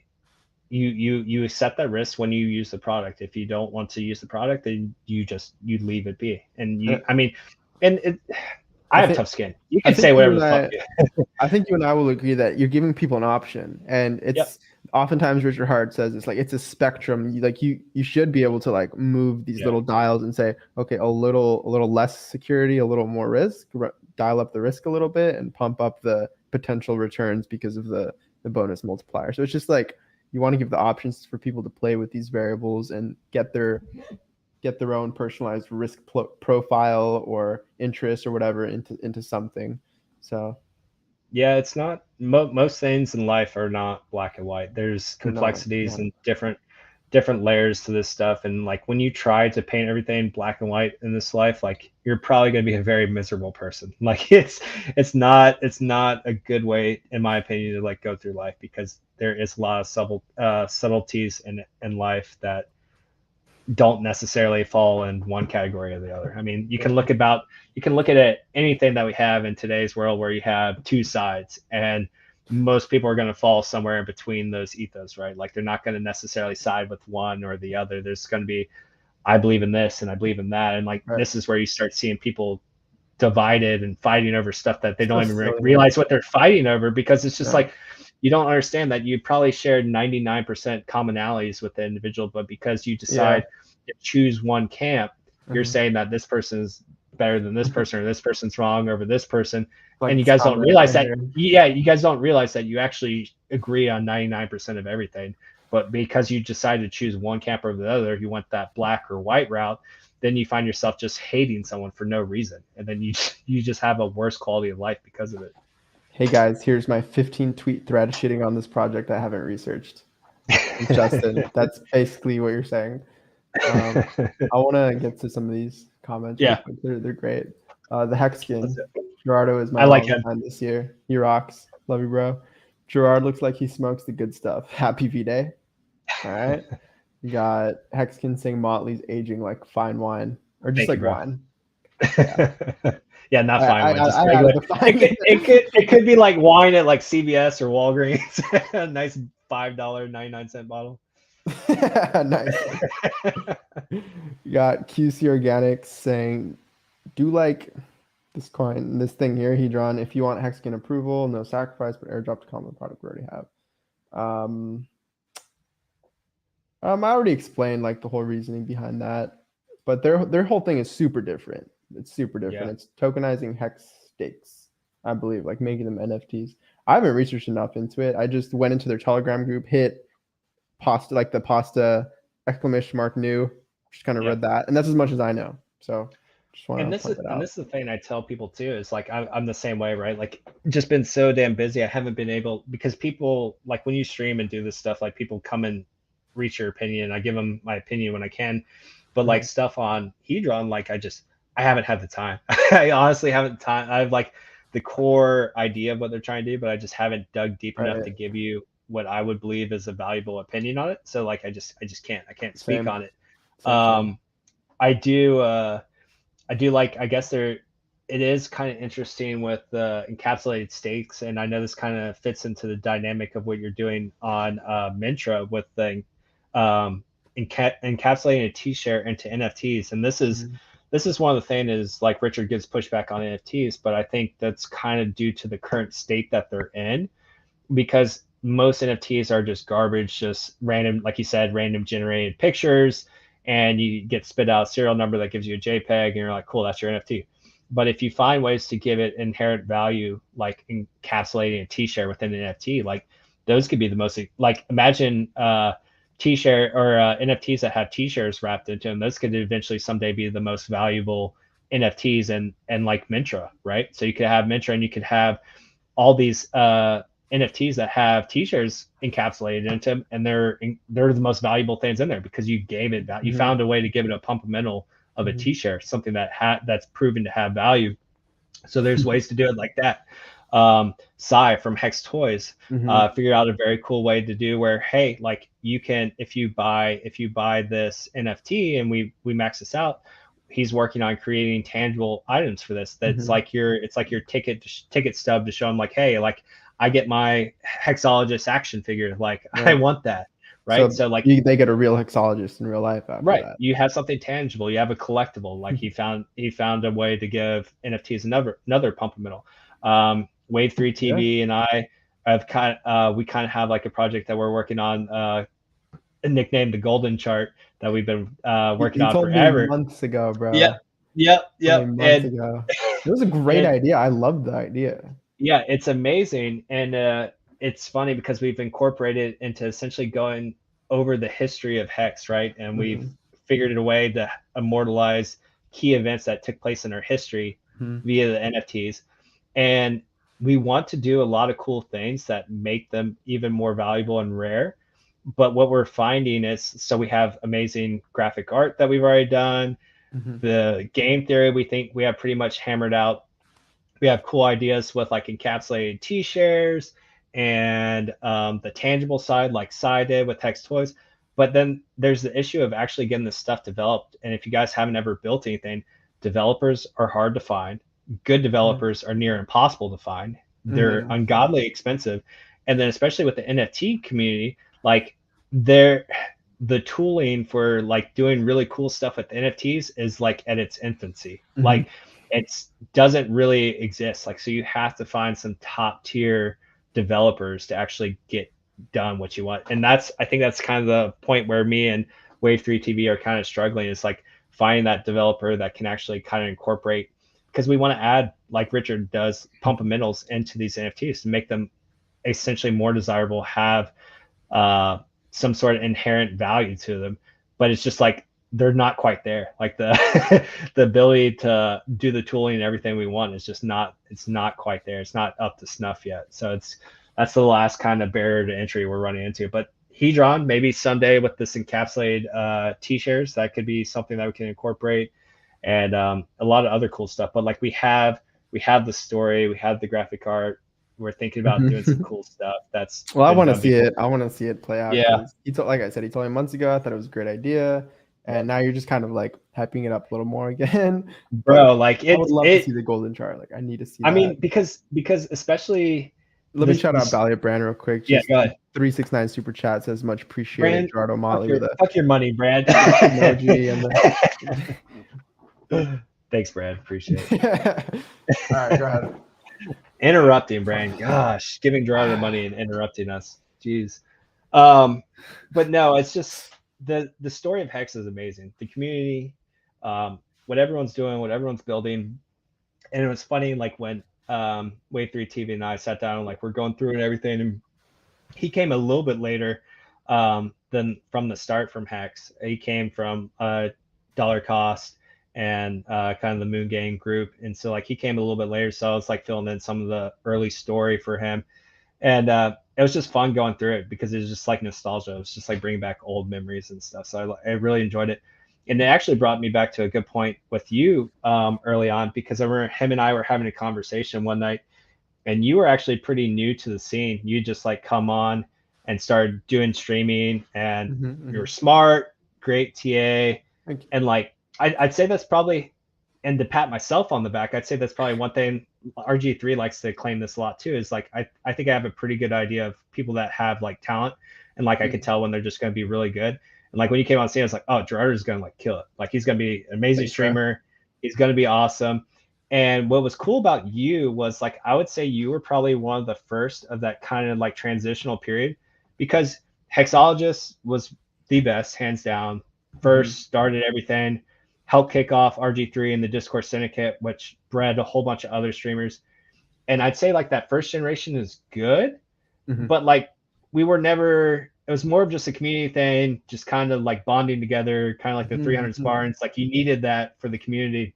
I was watching. And we never strive to go out there, get more eyeballs, get outreach. I mean, now we push it a little bit more, but it was never a goal. But like you were that first streamer, I'd say, in like that second wave, that transitional wave, where it's just like, oh, he's gonna be good. Like he's gonna draw more eyeballs. He's gonna get more outreach outside of just the community, and just like us early streamers, we're just a place for the community to come hang out and just like feel the support when there was so much fun going around. You guys were actually going out there. Coffee, Huddle Dog were some of the first OG ones that gave short explanations, good informational videos that help feed people coming into the ecosystem. So because this is fun, right? Like we enjoy this. This is a good time for us. 1 hour, 2 hour streams are awesome, but it's lazy, right? Like honestly, these are lazy because I don't have to edit them. I don't give you, there's valuable information in here, but you have to sit through an hour and a half, 2 hours. And most people, new people don't have the time to do that. There's thousands and thousands and thousands of hours of Hex content. So when you offer them like bite-sized information, quick to the point, you're smart, it's like, oh, he's just going to kill it. And like you were the start of the new generation coming in. After you now, you have Crypto Heartbeat, Rags to Riches. You have, who are some of the other new guys? I know I'm going to miss so many. K for K.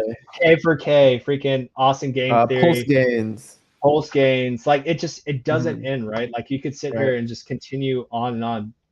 And you guys are killing, and you see it with the growth too, right? Like y'all's channels go 5,000, 7,000, 8,000, 10,000, and you guys are consistent, doing the proper videos that you need to like reach the masses. And so that's like why, like when I saw you guys come on, I was like, all right, we're gonna make it. Like we'll be fine. Like it's not just a salty pirate and me rambling and all this stuff. It's like, okay, we have coherent, articulate guys that are gonna give people the bite-sized information they need to progress this community, because like it's fun to just have it our own ecosystem and have a good chat and everything like that. And even shout out to Discord Syndicate, they're doing amazing stuff now too, where like you can see they're putting money into some of these videos.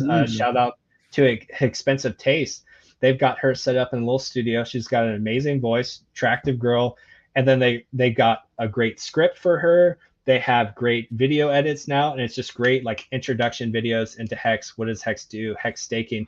And it's a series they're making. And like I remember I reached out to Connects just to shout them out. I was like, bro, that video, amazing. I was like, do more of this. Like this is great. But to see that progression from the start to the end, like you guys are awesome. And to bring it back full circle, when I was talking to Wave 3 TV one night, and you had just, like I was saying, you just come on the scene. He was like, hey, I was thinking about giving Gerardo this domain I have, and it's like LookIntoHex.com. He's like, what? He's like, if you guys don't know, Wave 3 TV, or he was known as Wasabi at the time, I think. He Look into crypto. Look into crypto. Excuse me. Look into was it Look into crypto? Yeah, that was his user. Yeah, look into. Or wait, that's what his username was? Yeah, you don't remember? No, I thought it was Wasabi. We called him Wasabi though. I don't know. They changed their shit too much. And then he rebranded now. Yeah.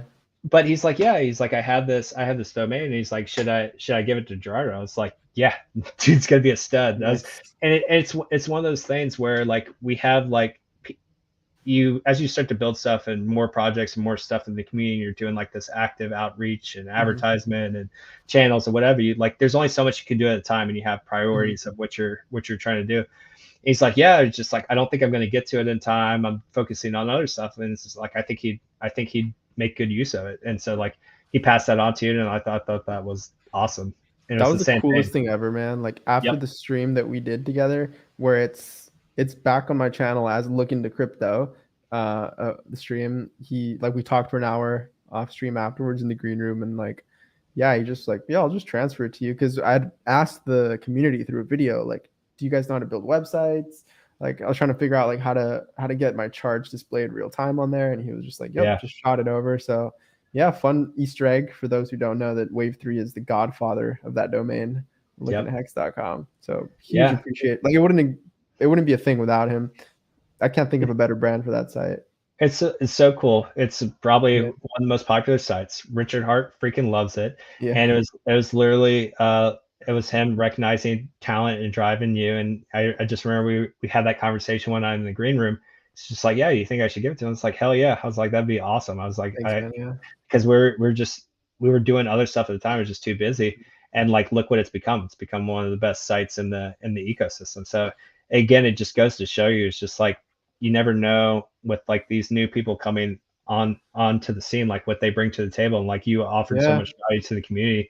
And this is why like I love to like support and like throw super chats and promote and retweet everyone, because there's so much good that comes of it. You never know what the next Hexican is going to bring to the table. It's really cool to just watch the growth over the years.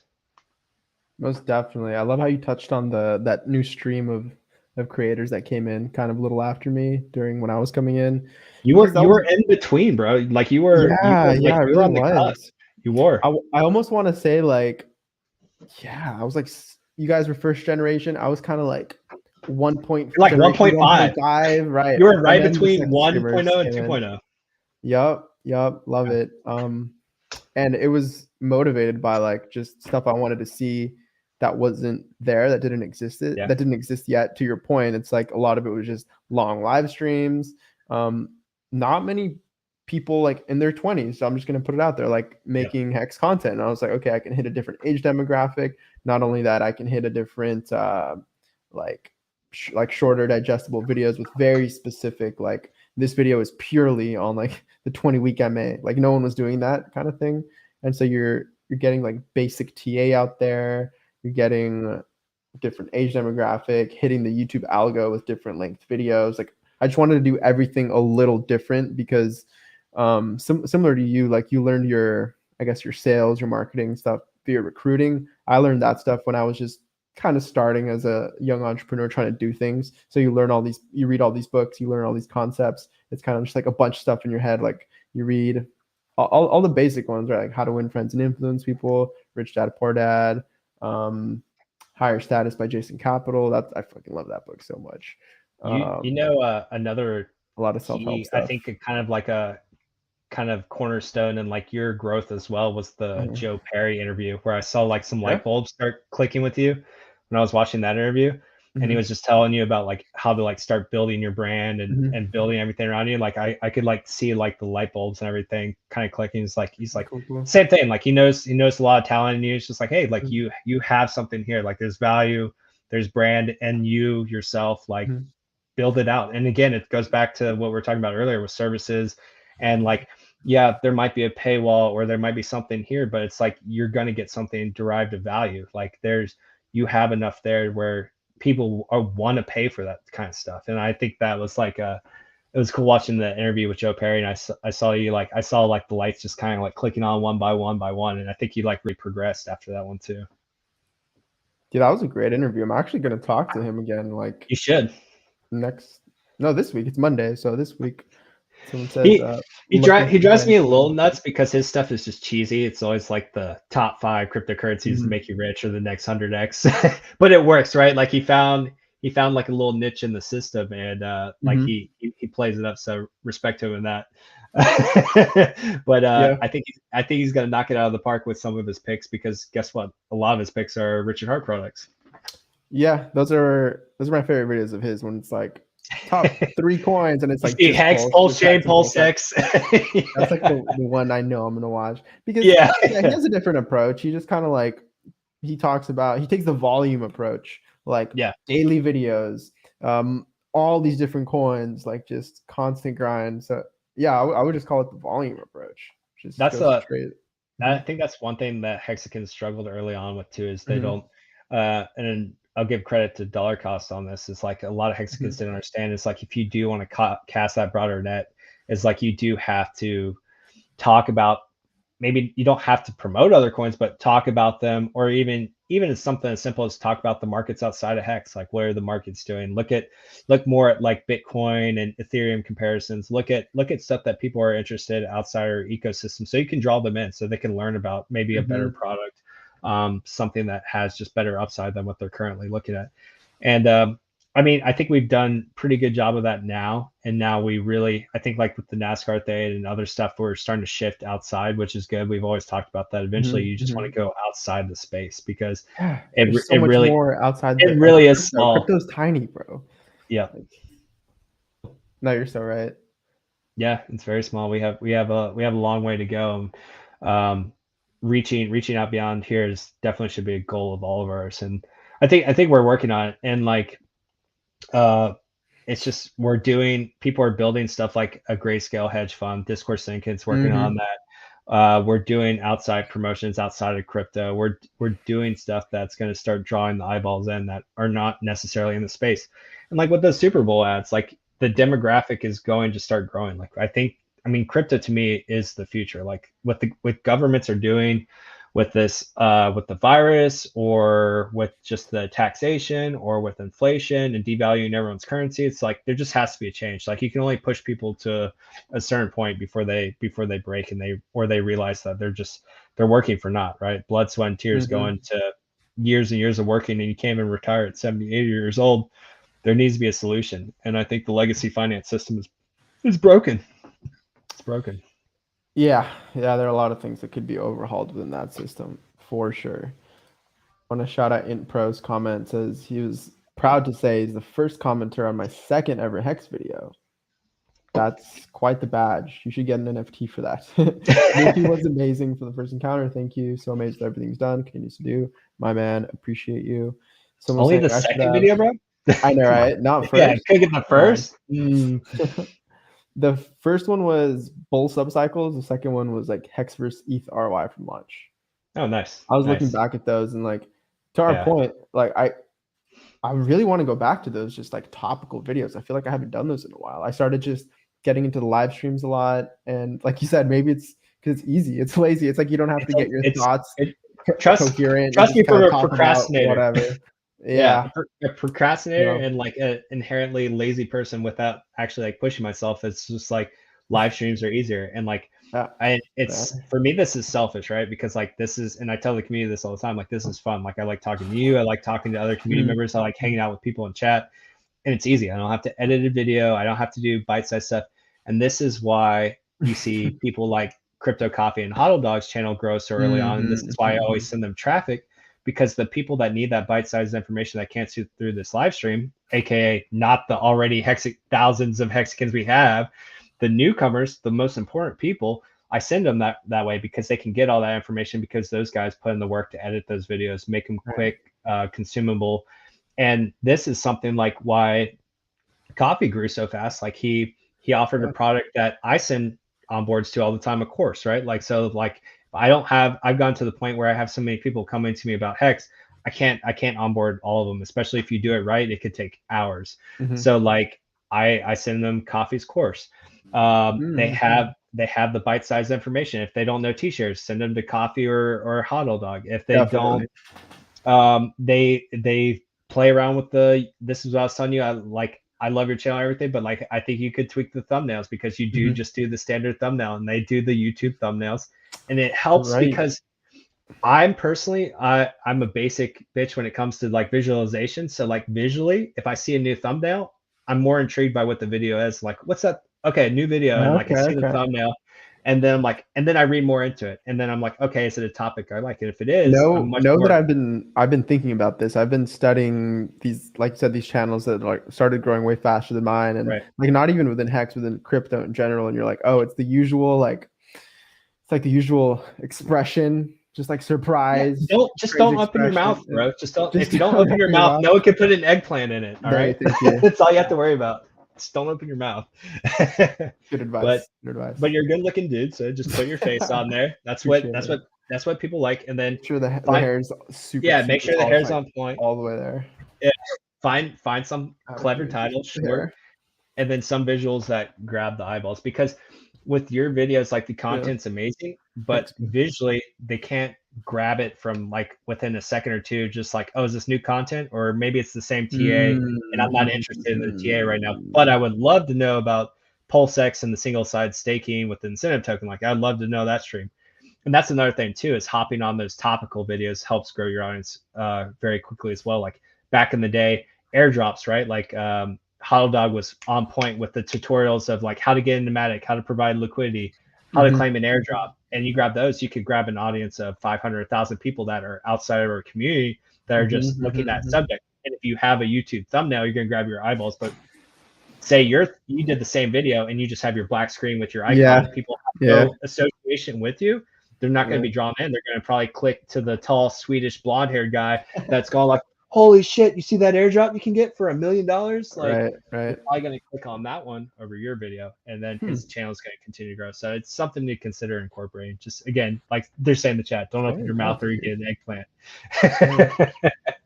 Here you go with that solid fatherly advice. Thanks, bro. Gotcha, bro. Gotcha. But yeah, well, I just know how much value you offer, so I'd rather just more eyeballs and more people find your channel, right? It's definitely all about the thumbnail, sadly. So yeah, I will. You guys might start if you start wondering why my thumbnails start changing. Just look back to the stream. Since I've got to make a crazy face for the YouTube audio. Not too crazy, but just right. Yeah, just ponder. How do you look surprised without opening your mouth?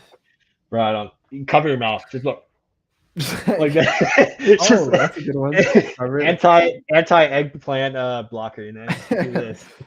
I'll mess around with some templates, I guess. But. And that's the thing. You get a couple templates, like, and I'm pretty sure Coffee and Hodl Dog do this too. Get a couple templates, and then you never have to be in your room alone taking stupid pictures of yourself ever again. You get like 5 or 6 and just incorporate them in and out. That's true. It's like you don't have to rotate out that one until like probably a while. Yeah. So you get your serious face, your pondering your face, your surprised face, your disappointed face. It's so true though. It's like that stuff does work, because I remember reading how like it's just, I think it's human psychology. They just love seeing another human face, like that connection, and it's just more attractive. Even with like sales pages, I think they convert better if there's a human face.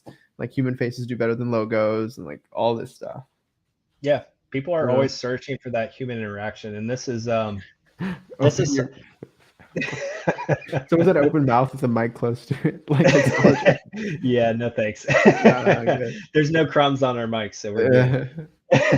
Just double check. But this is what like Joe Rogan found early enough, and then ironically he's one currently getting censored, but he found that people were just starved for real conversations, real human interaction. Like we've just kind of been in this weird this media world where we're not necessarily given the whole truth, and people just wanted just a real conversation. And like people, it was funny because I remember him talking about this one time. It's just like no one thought someone would sit here and listen to like a live forum conversation like this. That's an hour and a half, 2 hours, Richard Hart, 6-8 hours. But humans are so deprived of human interaction now, especially again with the world, all the stuff we're going through. Like people seek this out, right? Like this sense of community, even though like this is our metaverse, this is this virtual interaction where everyone's hanging out in the chat right now, right? Like they're having a good time, like clean off your mic with your mouth. Here's an eggplant. Like, you know, they're just shooting the shit, having a good time while we just sit here and talk about PulseX, HEX, what we're building, all this random stuff. But it's just a good time for everyone. People enjoy this. This is our kind of like, this is our new reality. This is our, like Richard wants to say, it's like the metaverse has already been here. Like it's streaming, avatars. We have these chat boxes. Like this is the metaverse. We just need the frog skins. Yeah, we just need more Pepes, and then it's complete. So Pepe, speaking of Pepe, that reminds me of Dollar Cost. Someone mentioned him in the chat. They're like, he is their favorite degen. Reason I bring it up is because I think we're gonna stream. I forget when we're locked in for, but I locked him in this week because we've been trying to stream for like months. But then we were always just like bouncing back and forth and like time. It's so hard. I kind of like buckled down and like told myself I would start doing this more. That's why I like agreed to yours, and then like I did one with Maddie Crypto a couple days ago. We pre-recorded, so that's out. You should go check that. And then like I still owe Crypto Heartbeat one and a couple other people. It's just like I'm so busy. And then the issue with now, like even now I'm like traveling. So like doing the setup while you're traveling is even harder.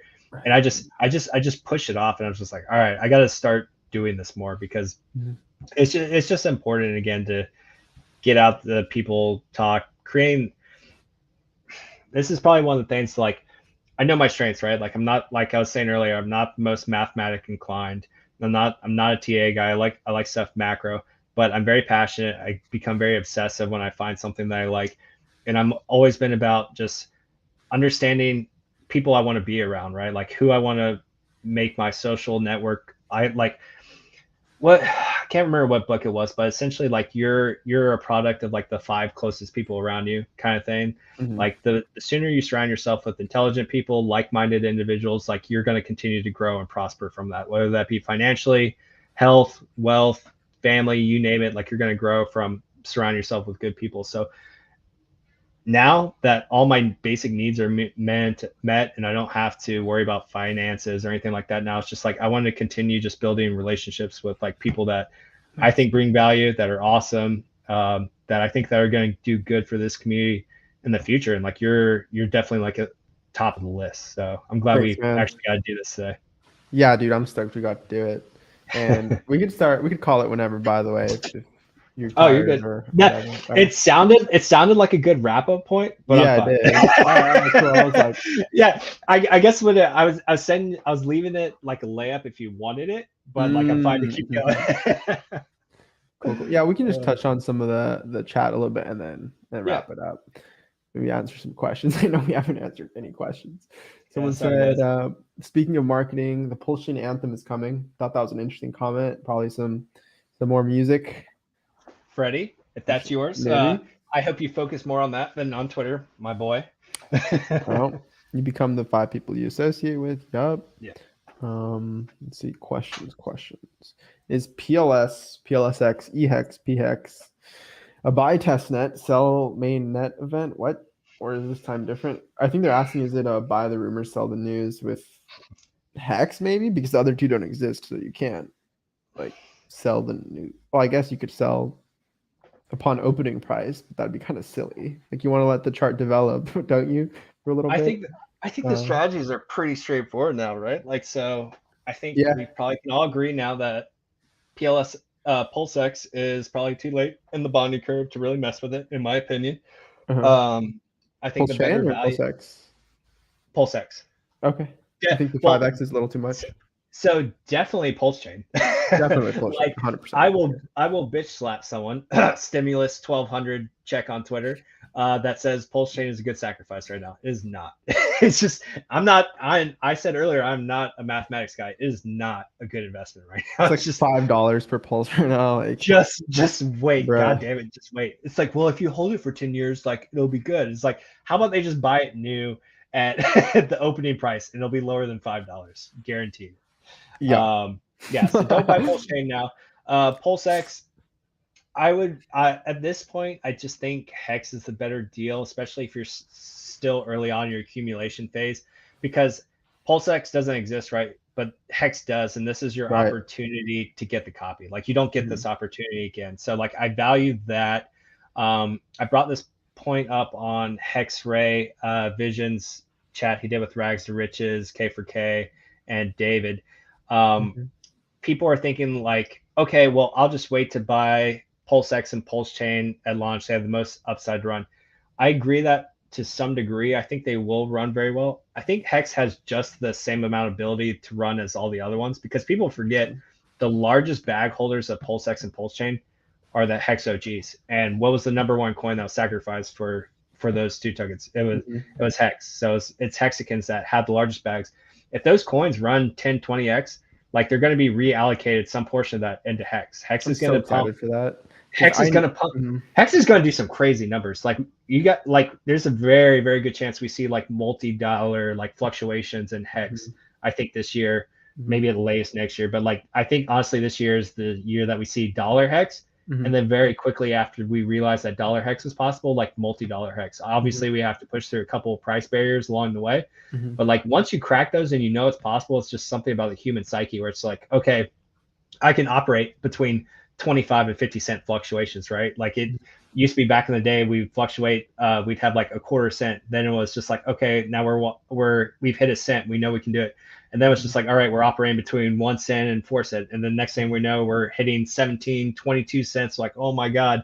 And then it's going 56 cents. So it's hitting those barriers and then just working your way back up over time. So yeah, I think 2022 is the year that we see multi-dollar hex potentially. Like, But I learned my lesson with predictions, but I yeah, want to agree with you. I definitely want to agree, especially because you have to it's just fun to speculate. It It's is. not, yeah, it's just speculation, guys. I think it's good to be able to like be very self-aware about how you feel about something and Yes. abstract yourself. And for example, right now it's like it doesn't feel like we're gonna see $1 hex soon. Like it doesn't feel that way, but being aware of how you feel and realizing like, oh, that might be a good indicator for the opposite happening. Like I remember a buddy last year was the week he said, "Do you think Hex will ever pump again?" Was like the week it like just started like destroying, and this was back in like when it was half a penny, and that's when it went to like 6 pennies or something. So like when the sentiment just gets like annihilated and people are fighting. We're just gonna go sideways forever, right? Or is this just 20-cent stablecoin? Like that's when, yeah. So I tend to agree with you that we will see multiple dollars hopefully this year, if not like you said next year. Yeah, I think we see it this year. It's just it just, to me, you always have these biases depending on what your entry was, and even OGs have it. And like I find myself having, it's like there's no way Hex can do like multiple dollars, and then because you have that bias of like you've been in the beginning, and if you held or staked properly, you probably have a lot of Hex, and it's hard for the mind to like wrap around those numbers. It's just like that can't be right, but it is, right? Like we're at the point where like we are starting to reach outside of the community. We are starting to get a lot more people, and you got to think their conception is this is the price floor. Like this is what their entry point is, 20, 25 cents. Where if you ask Hexicans this at launch or halfway through the AA lobby or the end of the AA lobby, you told them, oh yeah, we'll be going sideways at 20 cents for a long time. It's really sucks. It's pretty awful. We like, you're crazy. Like we're gonna go sideways at 20 cents for like 6 months. Like I don't believe that whatsoever. Like there's no way we're getting 20 cents. And it happened in a blink of an eye, right? It's the same thing. It's just your brain's like, there's no way. Like ABIT's $7 hex, like $7, that's a lot. I don't know, but it's just that perception you have because maybe you've been in the system for a long time and you have what you perceive as an unfathomable amount of hex for it to hit that dollar point. But I mean, if Bitcoin showed you anything, 6.9 million X is achievable, and we have a better Bitcoin. So why would you not carry that proven model over to Hex? Like to me, it's a no-brainer. Like Hex will do a 6.9 million X. So if we're just sitting here at a couple thousand X, like to me, it's a no-brainer that we're going to go to millions of X's. So that multi-dollar Hex is more than achievable, and probably going to be achievable this year just based on what's coming down the pipeline. You have an entire new ecosystem. You have the world's largest airdrop. You have thus a byproduct, the largest liquidity farming. You have the premier DEX that we just sacrificed for. That's an absolute god tier token monster that gives you, it's deflationary. It potentially will have buyback and burn of like 21% of all the volume moving. It's the heart, and this is an analogy I like to use. It's the heart of PulseChain, which is going to be the largest liquidity farming that we've ever seen in crypto. So you're going to have a lot of I honestly think it's going to be very high transactions moving through the PulseX. So you're going to have a crazy constant buy pressure, burn, deflationary. Richard, it's also going to control the DAO and the incentives of where all the incentives for the pool allocation is going to go. You then have now Richard saying this potentially has single-sided staking, so no impermanent loss, and you get the incentive token. Like, my God, he's just made that thing an absolute beast. You have PulseChain, which is essentially a better Ethereum 2.0 coming out the market first, higher throughput, faster transactions, cheaper. And you just copy the entire system state over. So like everything that's dying on Ethereum can come over here and play. And then people are like, well, there's not going to be any value in those PRC20s. Bullshit. I kind of thought about that early on. It's like, yeah, they're right. There's no value. Fuck that. Richard said it, 95% of the shit is just send and receive function. Like everything else just is just promises. It's going to do this, or, there's nothing really of substance to these coins. It's just, is the community willing to come over and play? And like, if the developers and everyone's sunk all this money into this and their project's dead on Ethereum. Why would they not come over when they have it for free? And then you have this liquidity farming that gives it value by essentially offering up one side of the liquidity pool for free that you got for free. That's never been done before. So why would you not come over there and then thus give that token value? So it's just all that, the price pumping that goes along with that just blows my mind. And then you have HEX, you have a copy of your HEX, you have all those tokens that are going to explode. And the largest token holders of that are hexicans. I'm telling you guys, like, don't sleep on HEX. HEX is going to be multi-dollars because when those other tokens run up, me included, I will reallocate some into more T-shares because I want more T-shares. Because this is I don't think I closed out this point when I was talking about Hex Visions stream earlier, is people just think like, okay, I'll just buy some PulseChain and PulseX and then I'll use that run up and I'll buy into HEX. And yes, I agree. In theory, they have more upside, but I just think any amount of run up they do is probably instantly at some point, whatever that threshold psychologically is going to be, is going to get dumped into HEX. So that price is going to run up. And then HEX has this added game mechanic of T-shares where not only do you have price appreciation working against you, but you want to accumulate more T-shares, but you can buy more of the tokens, price is moving against you, and the T-share rate is moving against you. Right. So it's going to get more costly than your average token where you're just working against price appreciation as far as accumulation goes, where HEX has price accumulation and T-share rate increasing. And I think T-share rate increase has been going up more than what we thought initially as well. Like, I mean, I haven't looked in a long time, but I know we're well over 20,000, right? 20,000 HEX per T-share. Like, yeah, let's pull it up. It starts to add up. And so then when you couple that with crazy price appreciation, those T-shares, which is what matters, not necessarily the HEX coins, become incredibly hard to obtain. And then we make that transition to B shares. Like, we're already thousands of dollars to get a T-share. Oh, what a great site. How convenient. How to have all the share charts here. LookIntoHex.com/shares. Yeah, 20,777.6 HEX per T-share. Yeah, so we're almost at 21,000. Yep. See it start curving out that nice concavity. It's like start looking like not just like a straight line, but not a straight line anymore, right? Yep. So yeah, no, I totally get what you're saying. T-share sitting at a little over 4K.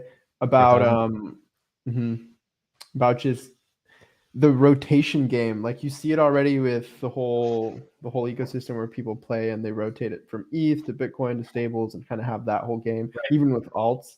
So I really like the fact that now we have like our own consensus network, our own DEX coin, our own store value, products, your own blue chips. Right, right, precisely, where they might have different cycles and you might be able to, obviously trading's difficult and a lot of people get wrecked, but there may be opportunities where rotating, reallocating portfolios may be a good idea.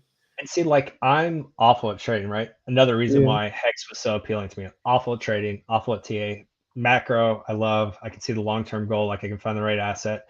But so I've always been awful at trading. This though, like, I'm telling you, I love all of the products that are coming out. Like, they all just make sense. They all take off the boxes. They're all improvements of what we know works already, right? So, like, to me, it's a no-brainer. So I'm happy to have all of any of the products. So there, like you said, I think we're going to have cycles in between these products. And I think there's always going to be these opportunities where one is going to run really hard. And I don't think there's anything wrong with don't go crazy. Don't go madman and just like dump it all or something nuts, but shave off a little percentage if you want to and reallocate it into whatever's dipping the hardest. Because in my mind, there's not one of those products that I wouldn't want to hold. Like, I want to hold PulseX. I want to hold Pulse. I want to hold HEX. I want to hold EHEX. And if it's, I'd say EHEX, I would say maybe slightly is the most unknown, but even then I think it reaches some form of parity, if not like lockstep between HEX and EHEX. But even then, if I find an asset that's dipping severely over the other 2, 3, 4 assets, like, I'm going to reallocate a percentage of whatever's running the hardest into it. And I don't think that's really a losing strategy, regardless of trading or not. Like, I think it's going to help you just grow your bag overall. But I mean, be smart about it. Don't get too cheeky with small run-ups or anything like that. Yeah, no, I was thinking about that. It's like maybe have a little margin to where like you don't sell more than X% of this bag, and like maybe you're reallocating from like 25% on all these 4 coins to like 20, 30, 35, 15, but like never like 0 or like 5% of one of them. God And, like, no. never want to liquidate. That's how you get wrecked. That's how you get wrecked. So Yep. no, that's a smart plan. Someone asks, but can I sell Hex on a double? Hex if you want to. The end game. Shares ready to lift off. And a double. DCC is going to be in heaven. What's up, guys? Richard Hart ecosystem is the next evolution of crypto. Damn, I'm 2 hours behind. Just watch the replay. You'll be all right. Someone asks if I'm going to add a PLS and PLSX, that was a typo, to your existing legendary hex charts or create separate ones or both. I really want to add them. I want to add everything, man. Like, why not? I guess I'll ask you, should I put it on LookIntoHex.com? I also own LookIntoPulse.com. I haven't used it. Nice. Solid grab, sir. Yeah, you got to squat that domain. But what about PulseX? Did that get snatched? I haven't checked that one yet. Oh shit. Gotta go right now. Oh, go now, bro. Go now. Everyone, stop. No, I'm serious. Like, you should go now. Yeah, I should probably do that after the stream. We should wrap it up shortly. What? You should do it now. No, not after the stream. Right. Yes, bro. There's people here that are going to take that right now. Look, go grab it. All you assholes, don't steal it. Leave it to Gerardus. He's actually going to do something with it. PLSX, look into PulseX. Like, I say claim PulseX. Look into PulseX. It's available, bro. Grab it. All right.